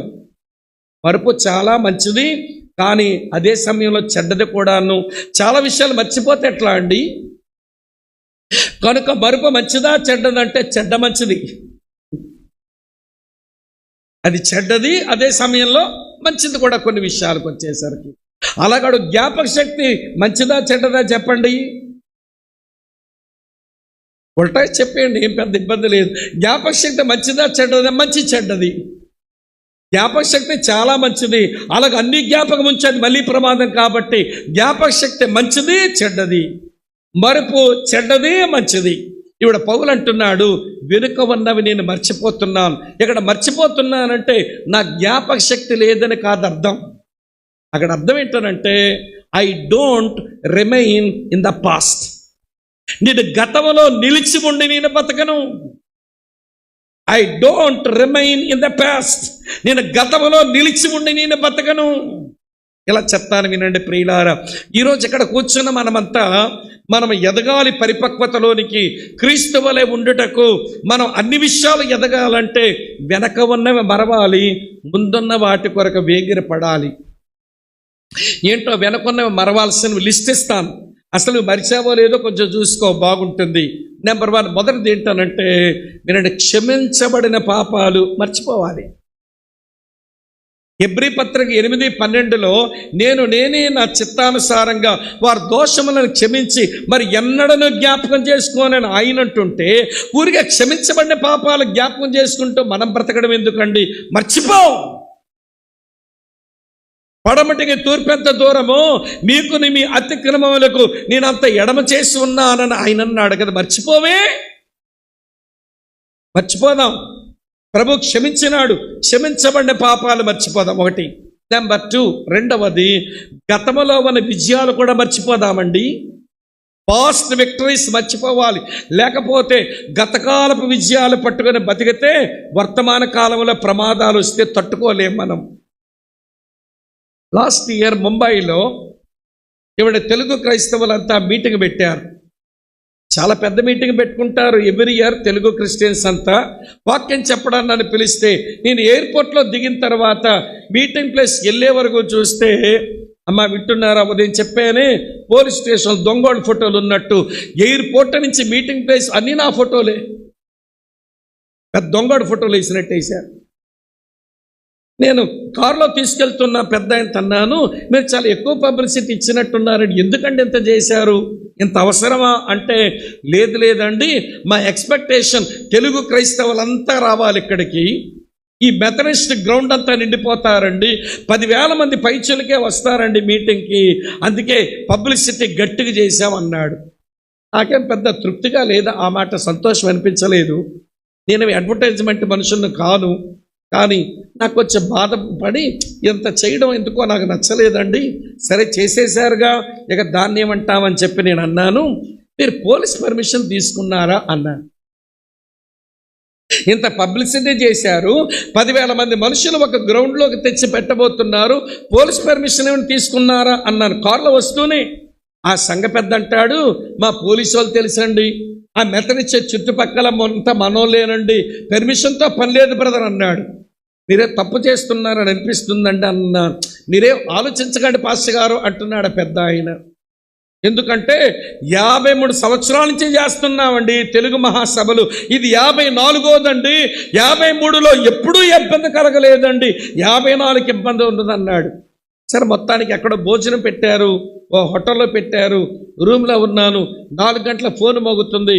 ఫోన్ ఎత్తితే, బ్రదర్ మీ లగేజ్ అంతా ప్యాక్ చేయండి, మీకు వేరే హోటల్లో పెడతామన్నారు. ఏమైందన్నాను.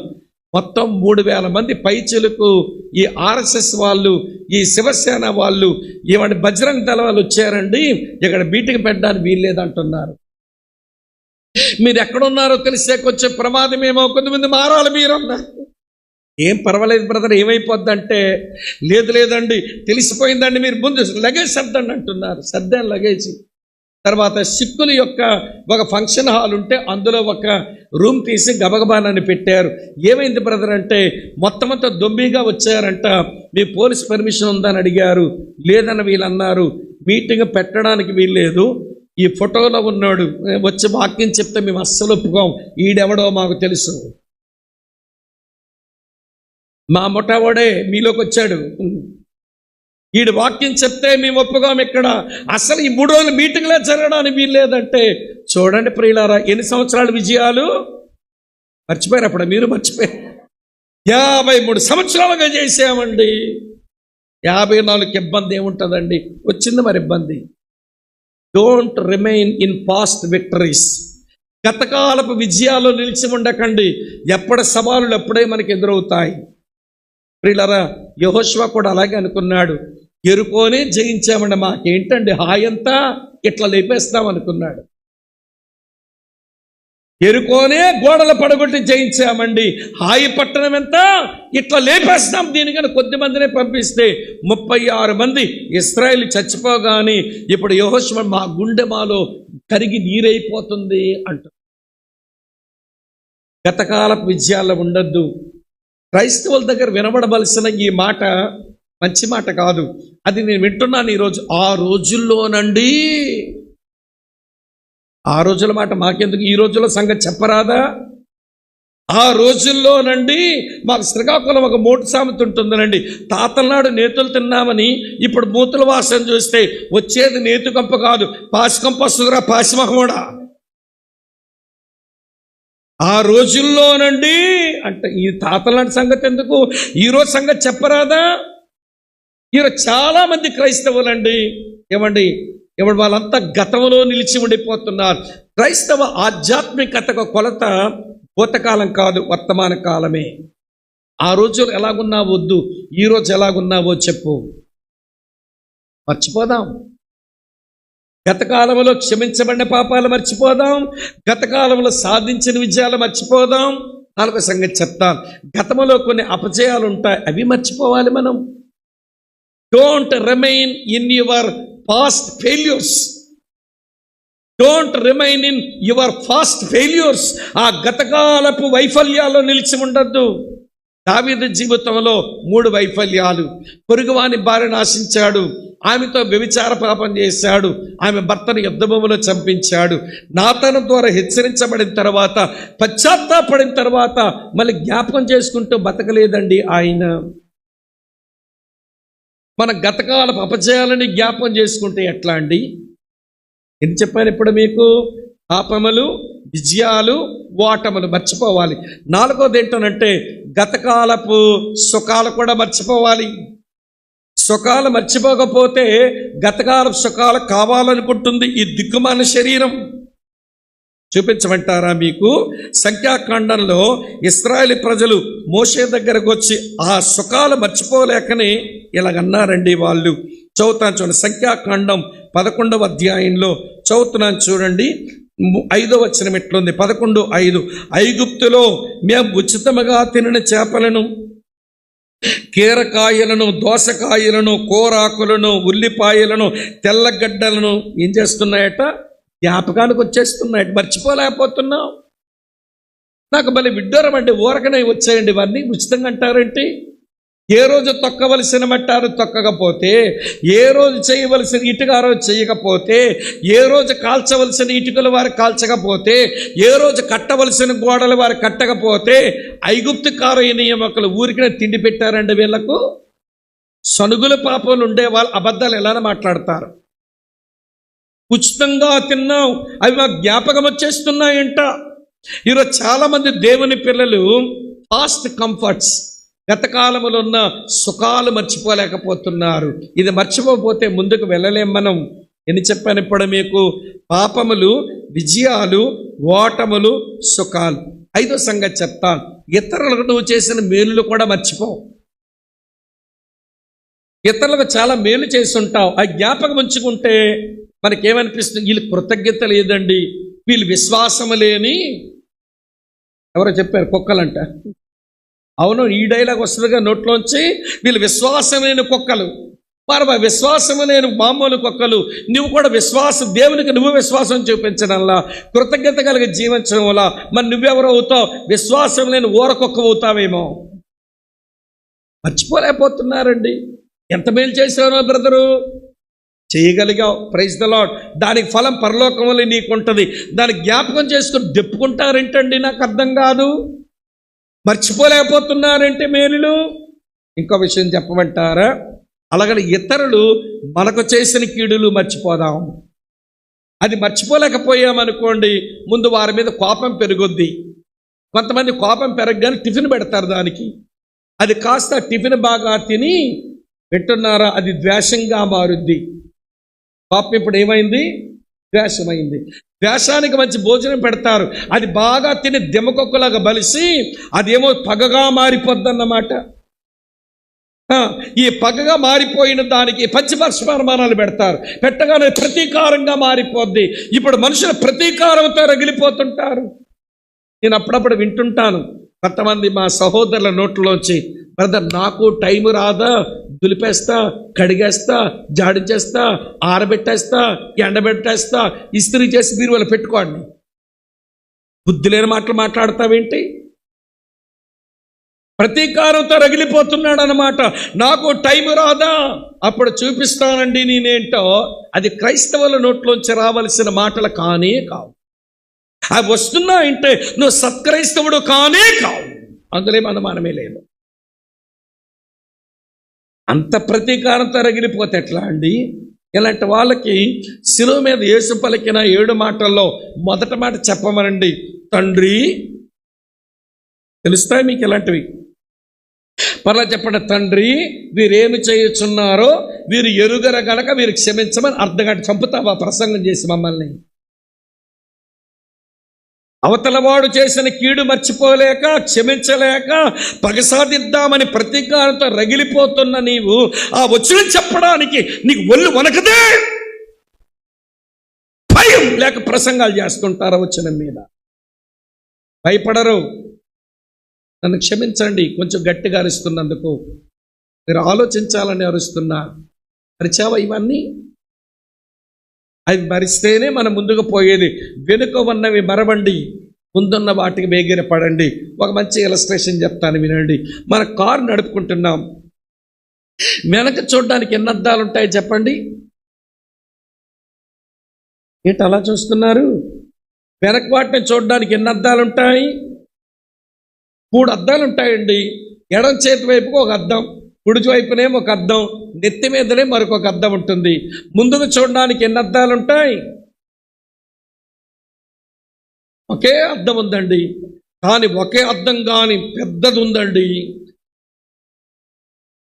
ఈ అద్దంలో చూసుకుంటూ ముందుకు పో, పెద్ద అద్దం పెట్టారు. వెనక చూడడానికి 3 అద్దాలున్నా ఏ అద్దం కూడా అనండి మన అరచేయి కంటే పెద్దది ఉండదు, అంతే కదండి. అది కూడా ఎప్పుడెప్పుడు చూడాలి, ఇటు నుంచి ఎవరు వస్తున్నారు చూసి తిప్పేయాలి, ఇటు నుంచి ఎవరు వస్తున్నారు చూసి తిప్పేయాలి, వెనకాల నుంచి ఎవరు వస్తున్నారో ముఖం తిప్పేయాలి. అంతేగాని లేదు నా కుడివైపు చిన్నద్దం బుల్లెద్దం దానివైపు చూసి బండి తోలుతానట్టు నువ్వు చస్తా మమ్మల్ని చంపుతావు, అంతే కదండి. ఈ చిన్నద్దాలు చూడడం అవసరమైతే చూడు, వెంటనే తిప్పేసేయాలి. గతంలో ఉన్నవి ఏమైనా జ్ఞాపకానికి వస్తే ఒకసారి జ్ఞాపకం చేసుకొని స్తుతించడానికో వేరొక కారణానికో వాడుకొని మళ్ళీ ముందుకు వచ్చేయాలి, అంతేగాని మీకు చిన్నద్దాలే చూసుకుంటామండి.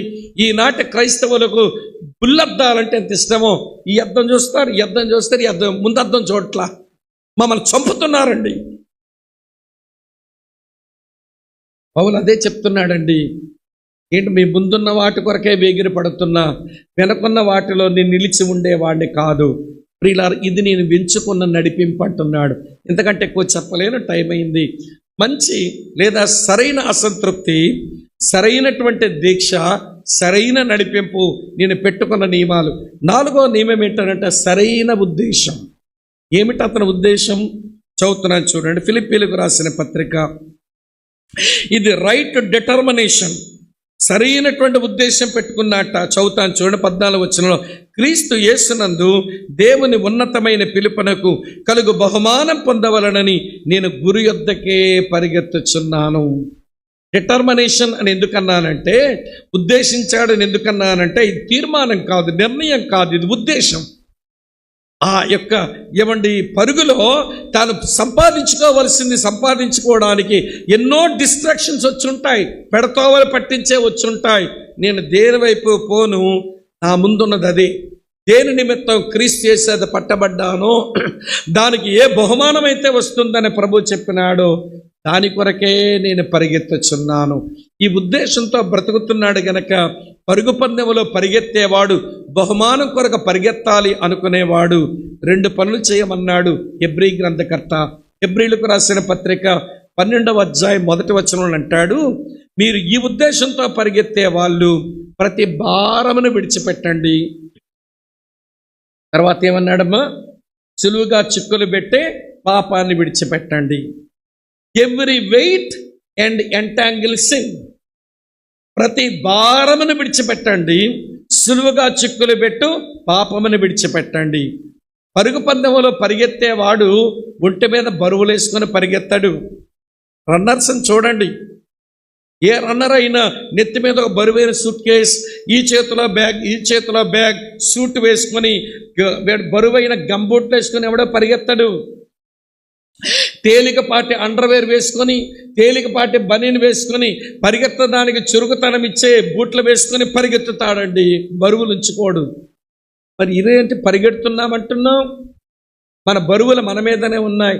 ఏం తింటాం, ఏం త్రాగుతాం, ఏమి ధరిస్తాం, రేపేమి జరుగుతుంది అన్న చింతల బరువు. ఈ చింతల బరువు పెరిగిన తర్వాత మనకు బీపీలు వస్తున్నాయి. బీపీ అంటే ఏంటమ్మా? బ్లడ్ ప్రెషర్ కదా. మీకు తెలిసిన రక్తపోటు ఆ బీపీ తెలుసు, నాకు మరొక 3 బీపీలు తెలుసు. ఈ మగాళ్ళందరికీ బీపీ ఉంటుంది. ఈ బీపీ పేరు అంటే భార్య పోరు.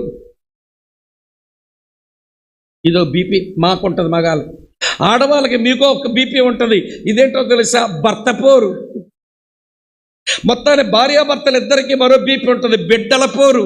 ఈ 3 బీపీలతో పాటు ఒంటిలో రక్తపోటు. చచ్చి కూర్చుంటున్నామండి బీపీలతో. బరువులు వేసుకుంటున్నాగా, ఏం తింటాం, ఏం త్రాగుతాం, ఏమి ధరిస్తాం, రేపేమైపోతుంది, చింతలు బాగా పెంచుకొని బీపీలు పెంచుకొని మధుమేహ రోగం. ఈ రోజుల్లో ఎవరిని అడిగినా కానీ షుగర్ ఏంటట, షుగర్ అని చెప్పుకోవాల్సి వస్తుంది. మానటోళ్ళు రాగానే మీరు ఏదో టీయో కాఫీ అడుగుతారు, అన్న టీనా కాఫీ అని అంటే ఏదో ఒకటి ఇవ్వమని చెప్పగానే ప్లస్సా లెస్సా అని అడుగుతున్నారు, శ్లోకం చెప్పినట్టు. ప్లస్ ఏం పెడతావులే తల్లి, లోపలే పెద్ద ఫ్యాక్టరీ ఉంది, లెస్సే పెట్టి నువ్వు తల్లి అని చెప్పుకోవాల్సి వస్తుంది. ఆ రోడ్డు మీద టీ దుకాణం వాడికి శ్లోకం వచ్చింది, బాబు టీ అంటే సార్ ప్లస్సా లెస్ అంటున్నాడు వాడు కూడాను. ఏమిటి ఇదంతా అంటే బరువులు మీదేసుకున్నామండి, ఒంటికి ఆరోగ్యం పాడు చేసుకుంటున్నాం. నీ చింత యావత్తు ఆయన మీద వెయ్యండి అన్న వాక్యం ఎరిగిన మనమే చింతల బరువు వేసుకుని ఉంటే ఏం పరిగెత్తుతాం చెప్పండి? అలాగని సులువుగా చిక్కులు పెట్టే పాపం, ఎంటాంగిల్ సిన్. చెప్పండి, సులువుగా చిక్కులు పెట్టే పాపం ఏంటి? దొంగతనమా? అది వ్యభిచారమా? అది లేక నరహత్యనా? లేకపోతే అబద్ధాలనా? లేకపోతే తాగుడునా? లేకపోతే చీట్ల పేకాట? ఏమిటి సులువుగా చిక్కులు పెట్టే పాపం? సులువుగా చిక్కులు పెట్టే పాపం ఏంటని ఇవేం కాదండి. హెబ్రీలకు రాసిన పత్రిక మాట్లాడుతున్న ఒకే ఒక పాపం ఇవ్వండి, అన్బిలీఫ్, అవిశ్వాసం. అదే చిక్కులు పెట్టేస్తుంది. ఈరోజు ఉదయమే చదివించా హెబ్రీ పత్రిక 3:12 సహోదరులారా, జీవము గల దేవుని విడిచిపెట్టినట్టే విశ్వాసము లేని దుష్ట హృదయం మీలో ఎవనందైనా ఒకవేళ వచ్చేస్తుందేమో జగత్త. మళ్ళీ అది హెబ్రీ 3:15 భక్తుడు అంటాడు, ఆరంభమందు మీరు కలిగి ఉన్న విశ్వాసం అంత మట్టుకు మీరు గట్టిగా చేపట్టినట్లయితే క్రీస్తులో పాలివారవుతారు అన్నాడు. ఎప్పుడు మనం క్రీస్తులో పార్టేకర్స్ అవుతాము? ఎప్పుడు జీవం గల దేవుని సేవించగలుగుతాము? విశ్వాసంతో. మన అవిశ్వాసం తెచ్చుకుంటే అదే సులువుగా చిక్కులు పెట్టే పాపం అంటాడు. హెబ్రీ పత్రికలో రాయబడిన ప్రధానమైన పాపం అది అవిశ్వాసమే. దాన్ని విడిచిపెట్టండి. అర్థమవుతున్నదా? కనుక పౌలంటే నేను పరిగెత్తుతున్న ఒక రన్నర్ లాగా నా దగ్గర ఒక దృఢమైన సంకల్పం ఉంది. నేను దేని నిమిత్తమైతే పిలువబడ్డానో ఆ ఉన్నతమైన పిలుపునకు కలుగు బహుమానం పొందవలనని నేను గురి యొద్దకే పరిగెత్తుచున్నా. ఈ పరుగులో వినండి, నా బరువుల్ని విడిచిపెట్టి సువుగా చిక్కులు పెట్టే పాపాలను విడిచిపెట్టి నేను మంచి ఉద్దేశంతో నేను పరిగెత్తున్నా. ఇంతకంటే ఎక్కువ చెప్పలేను. 4 చెప్పాను. సరైన అసంతృప్తి అవసరం, సరైన దీక్ష అవసరం, సరైన నడిపింపు అవసరం, సరైన ఉద్దేశం అవసరం. 5వ మాట చెప్పి ముగిస్తాను. 15-16 చూడండి. ఫిలిప్పీ పత్రిక 3వ అధ్యాయం 15-16. కాబట్టి మనలో సంపూర్ణమైన వారందరము ఈ తాత్పర్యమనే కలిగి ఉందాం. అప్పుడు దేని గుర్చైనను మీకు వేరు తాత్పర్యం కలిగి ఉన్నడలా అదియో దేవుడు మీకు బయలుపరచును. అయినను ఇప్పటి వరకు మనకు లభించిన దానిని బట్టియే క్రమముగా నడుచుకుందాము. సరైన క్రమశిక్షణ. వినండి ప్రియమైన సోదరి స్నేహితులారా, వినండి, సరైన క్రమశిక్షణతో బ్రతుకుదాం. క్రైస్తవ జీవితం అంటేనే క్రమశిక్షణ గల జీవితం. నేను తరచుగా మాట అంటాను, క్రమశిక్షణతో కూడిన భక్తి క్షేమాభివృద్ధిని కలిగిస్తుంది.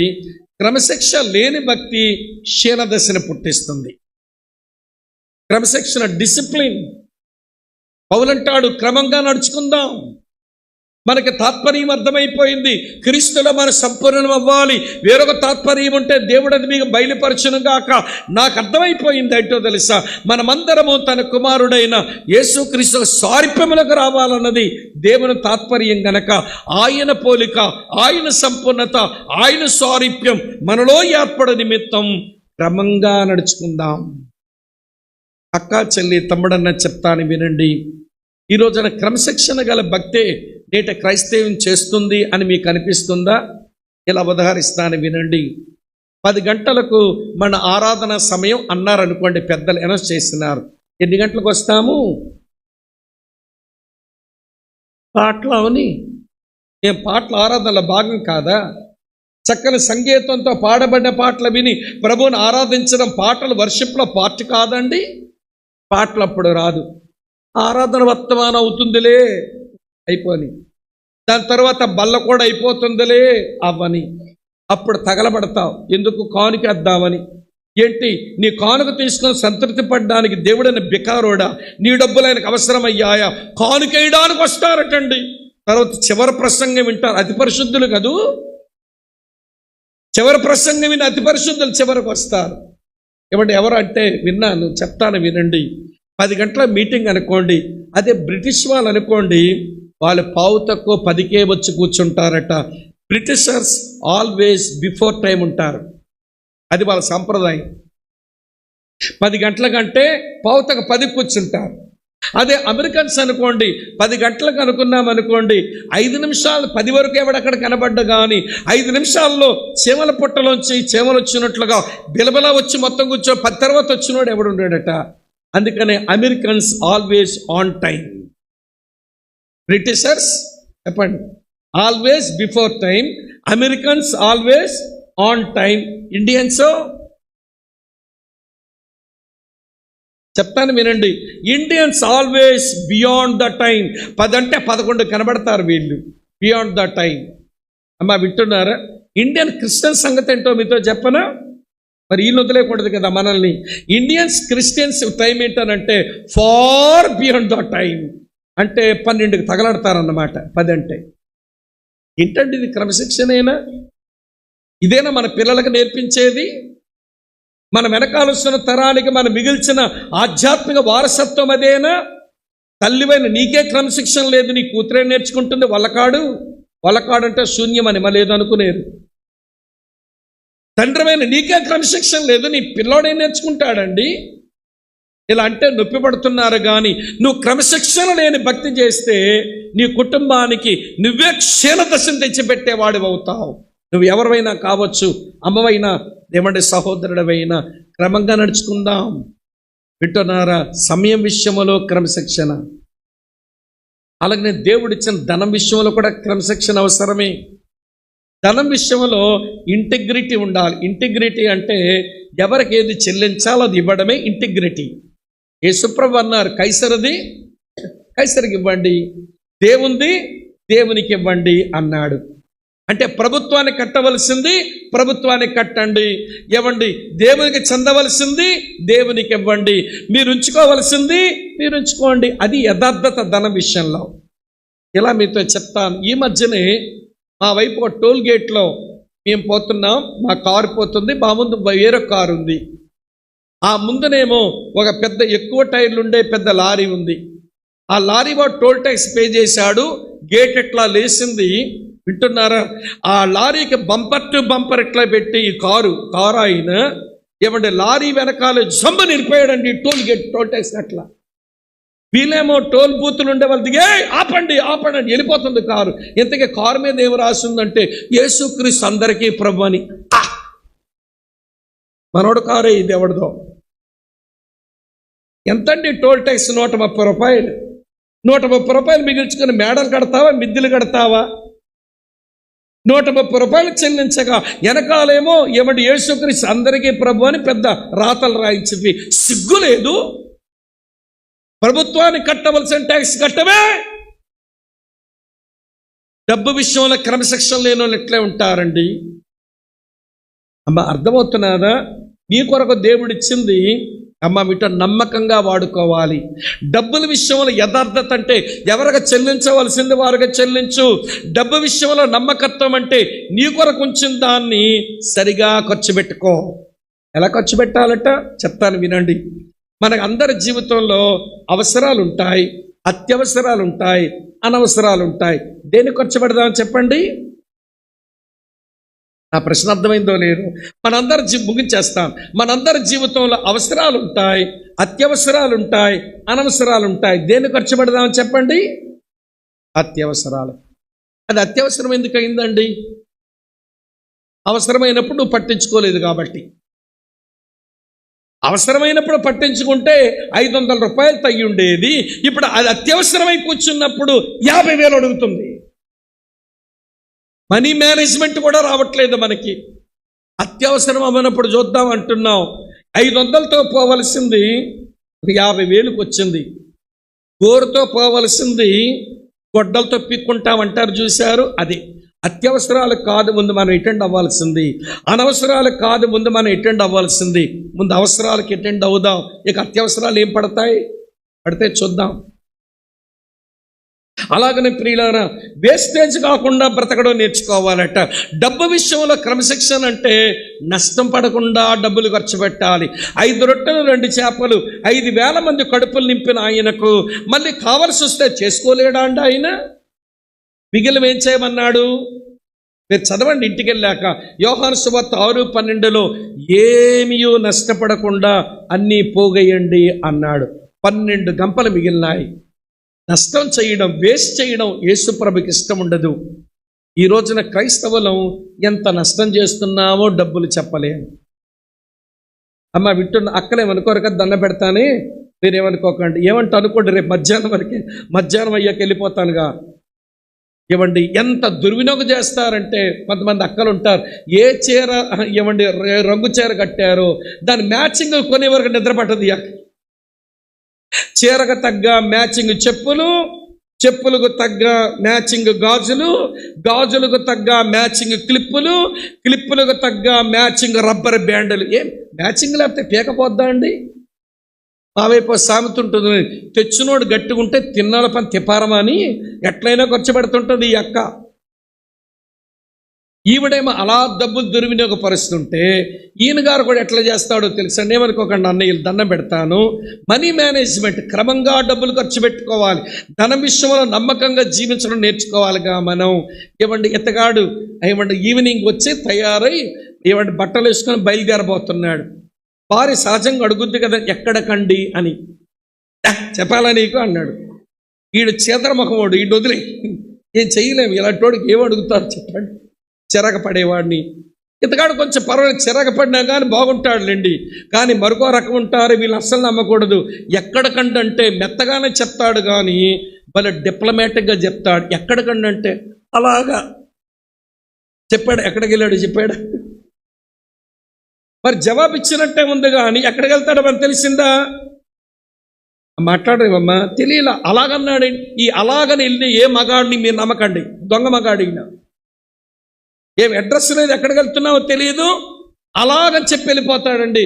రోడ్డు మీద, నరసాపురం రోడ్డు మీద పలావు తయారైందని బోర్డు కనబడింది.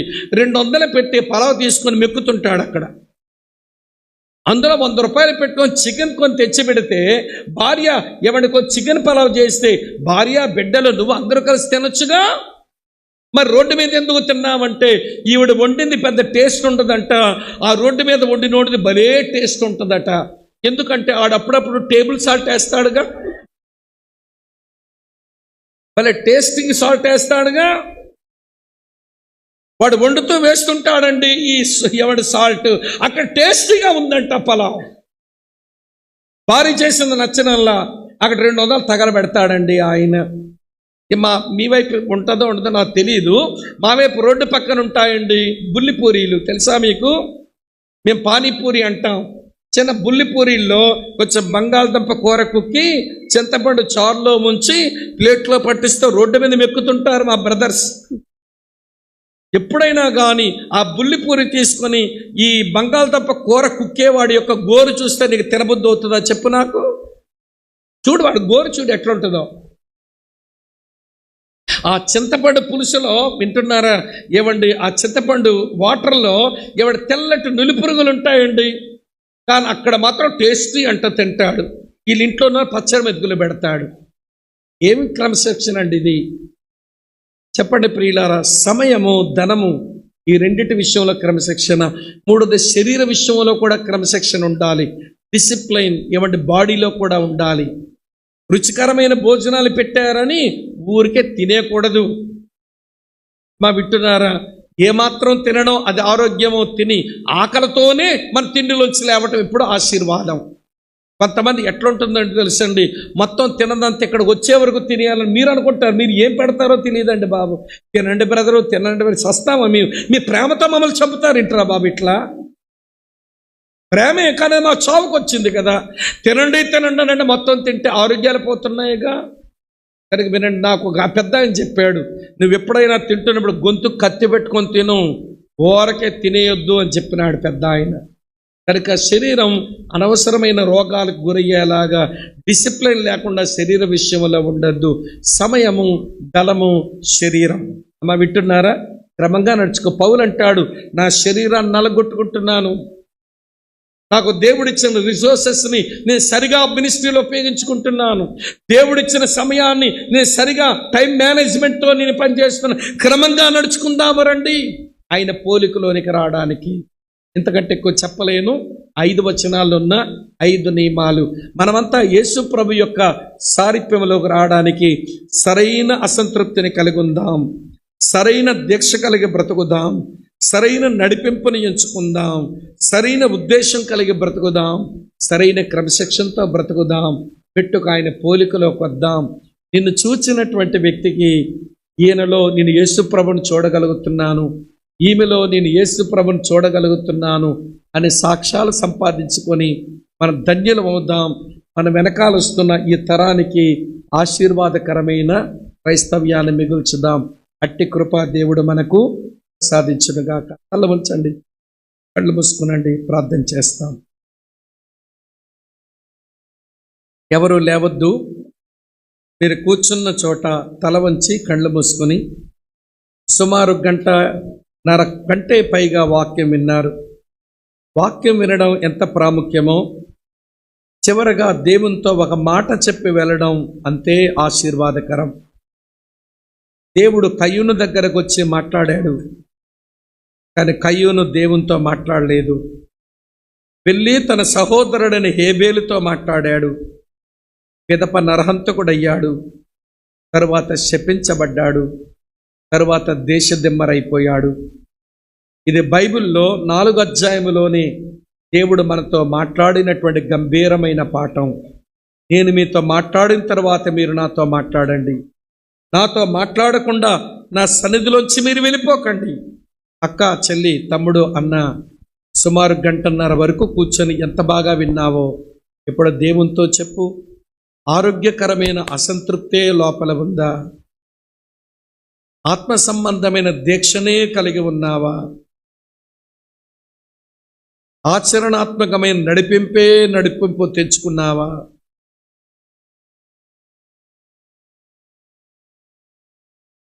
ఆత్మలో తీవ్రత కలిగిన దృఢ సంకల్పమే లోపల కలిగి ఉన్నామా? చివరికి ఆధ్యాత్మిక క్రమశిక్షణలో అలవర్చుకున్నామా? ఇవి లేకుండా మనము గమ్యానికి ఏం చేరుతాం చెప్పండి? ప్రభు యొక్క స్వారూప్యములోకి ఏం చేరుకుంటాం చెప్పండి? 25 సంవత్సరాల సేవకుడు, సేవలో 7 ఆఫీసెస్ నెరవేర్చని వాడు ఇలాంటి నియమాలు పెట్టుకుని బ్రతుకుతూ ఉంటే మీకు నాకు ఇలాంటి బ్రతుకు అవసరం లేదంటారా చెప్పండి? ప్రభువా, నేను విన్న ఈ సందేశములోని మాటలు వింటున్నప్పుడు నాలో నేను విడిచిపెట్టవలసిన పాపమేదో కనబడుతుంది. నేను చేపట్టవలసిన వాక్య సత్యమేదో నాకు అర్థమైంది. నేను అనుసరించవలసిన మాదిరేదో నాకు కనబడుతుంది. నేను విధేయత చూపవలసిన ఆజ్ఞ ఏదో నాకు కనబడుతుంది. నేను సంపాదించుకోవలసిన జ్ఞానమేదో నాకు కనబడుతుంది. నన్ను కనికరించవా? నా వయసు పెరిగిపోయింది, మరణానికి చేరువవుతున్నాను, నీ రాకడకు దగ్గరైపోతున్నాను. నేను మిగల్చవలసిన ఆధ్యాత్మిక వారసత్వం ఏదో వెనక ఉంది. నేను దాని కొరకు యోగ్యంగా బ్రతికే కృప నాకు మాకు దయచేయండి అని ప్రార్థన చేసుకుందాం. ప్రియుడమైన మా తండ్రి, నీ కుమారుడైన యేసుక్రీస్తునందు మిమ్మల్ని మా హృదయపూర్వకంగా స్తుతిస్తూ పరిపూర్ణతకు ప్రయాణం చేసే ఈ ఆధ్యాత్మిక నియమాలు పౌలు లాంటి వాడే కలిగి బ్రతికినప్పుడు మాకు ఇవి అవసరమని మాకు అర్థమవుతూ ఉండగా ఈ నియమావళి పెట్టుకొని యోగ్యమైన క్రైస్తవ జీవితం జీవించినట్లుగా నీ కటాక్షం మా ఎడల చూపండి. నీ వాక్యమును, నీ సన్నిధిని, మందిరాన్ని ప్రేమించవచ్చిన మా ప్రియులందరినీ పేరు పేరున దీవించుము నాయన. ఆరోగ్యకరమైన అసంతృప్తి వాళ్ళ ఉంచండి. ఆత్మ సంబంధమైన దీక్ష కలిగి ఉండినట్లు సహాయం చేయండి ఆయన. ఆధ్యాత్మికమైన ఆచరించవలసిన మంచి నడిపింపులో వారు ఉండినట్లుగా కటాక్షం చూపండి. ఆత్మయందు తీవ్రత కలిగిన క్రమశిక్షణా జీవితాలు మాకు అలవర్చండి. మంచి ఉద్దేశంతో బ్రతికే దీవెన మాకు దయచేయండి. రేపు ఒక్క పూట ఆరాధన వరకు మాకు సమావేశాలు ఉండగా దీవెనకరంగా నడిపించము. మేలుతో మమ్మల్ని కలుసుకోండి, కటాక్షం చూపండి. యేసు ప్రభువు పేర మీకే ప్రార్థిస్తూ ఈ సంఘాన్ని, పెద్దలను, పరిచారకులను, ఈ సంఘమునకు చెందిన కుటుంబాలన్నిటినీ నీ బలమైన హస్తాలకు అప్పగించుకుంటూ ప్రభు నామంలోనే స్తోత్రించి ప్రార్థిస్తున్నాము తండ్రి.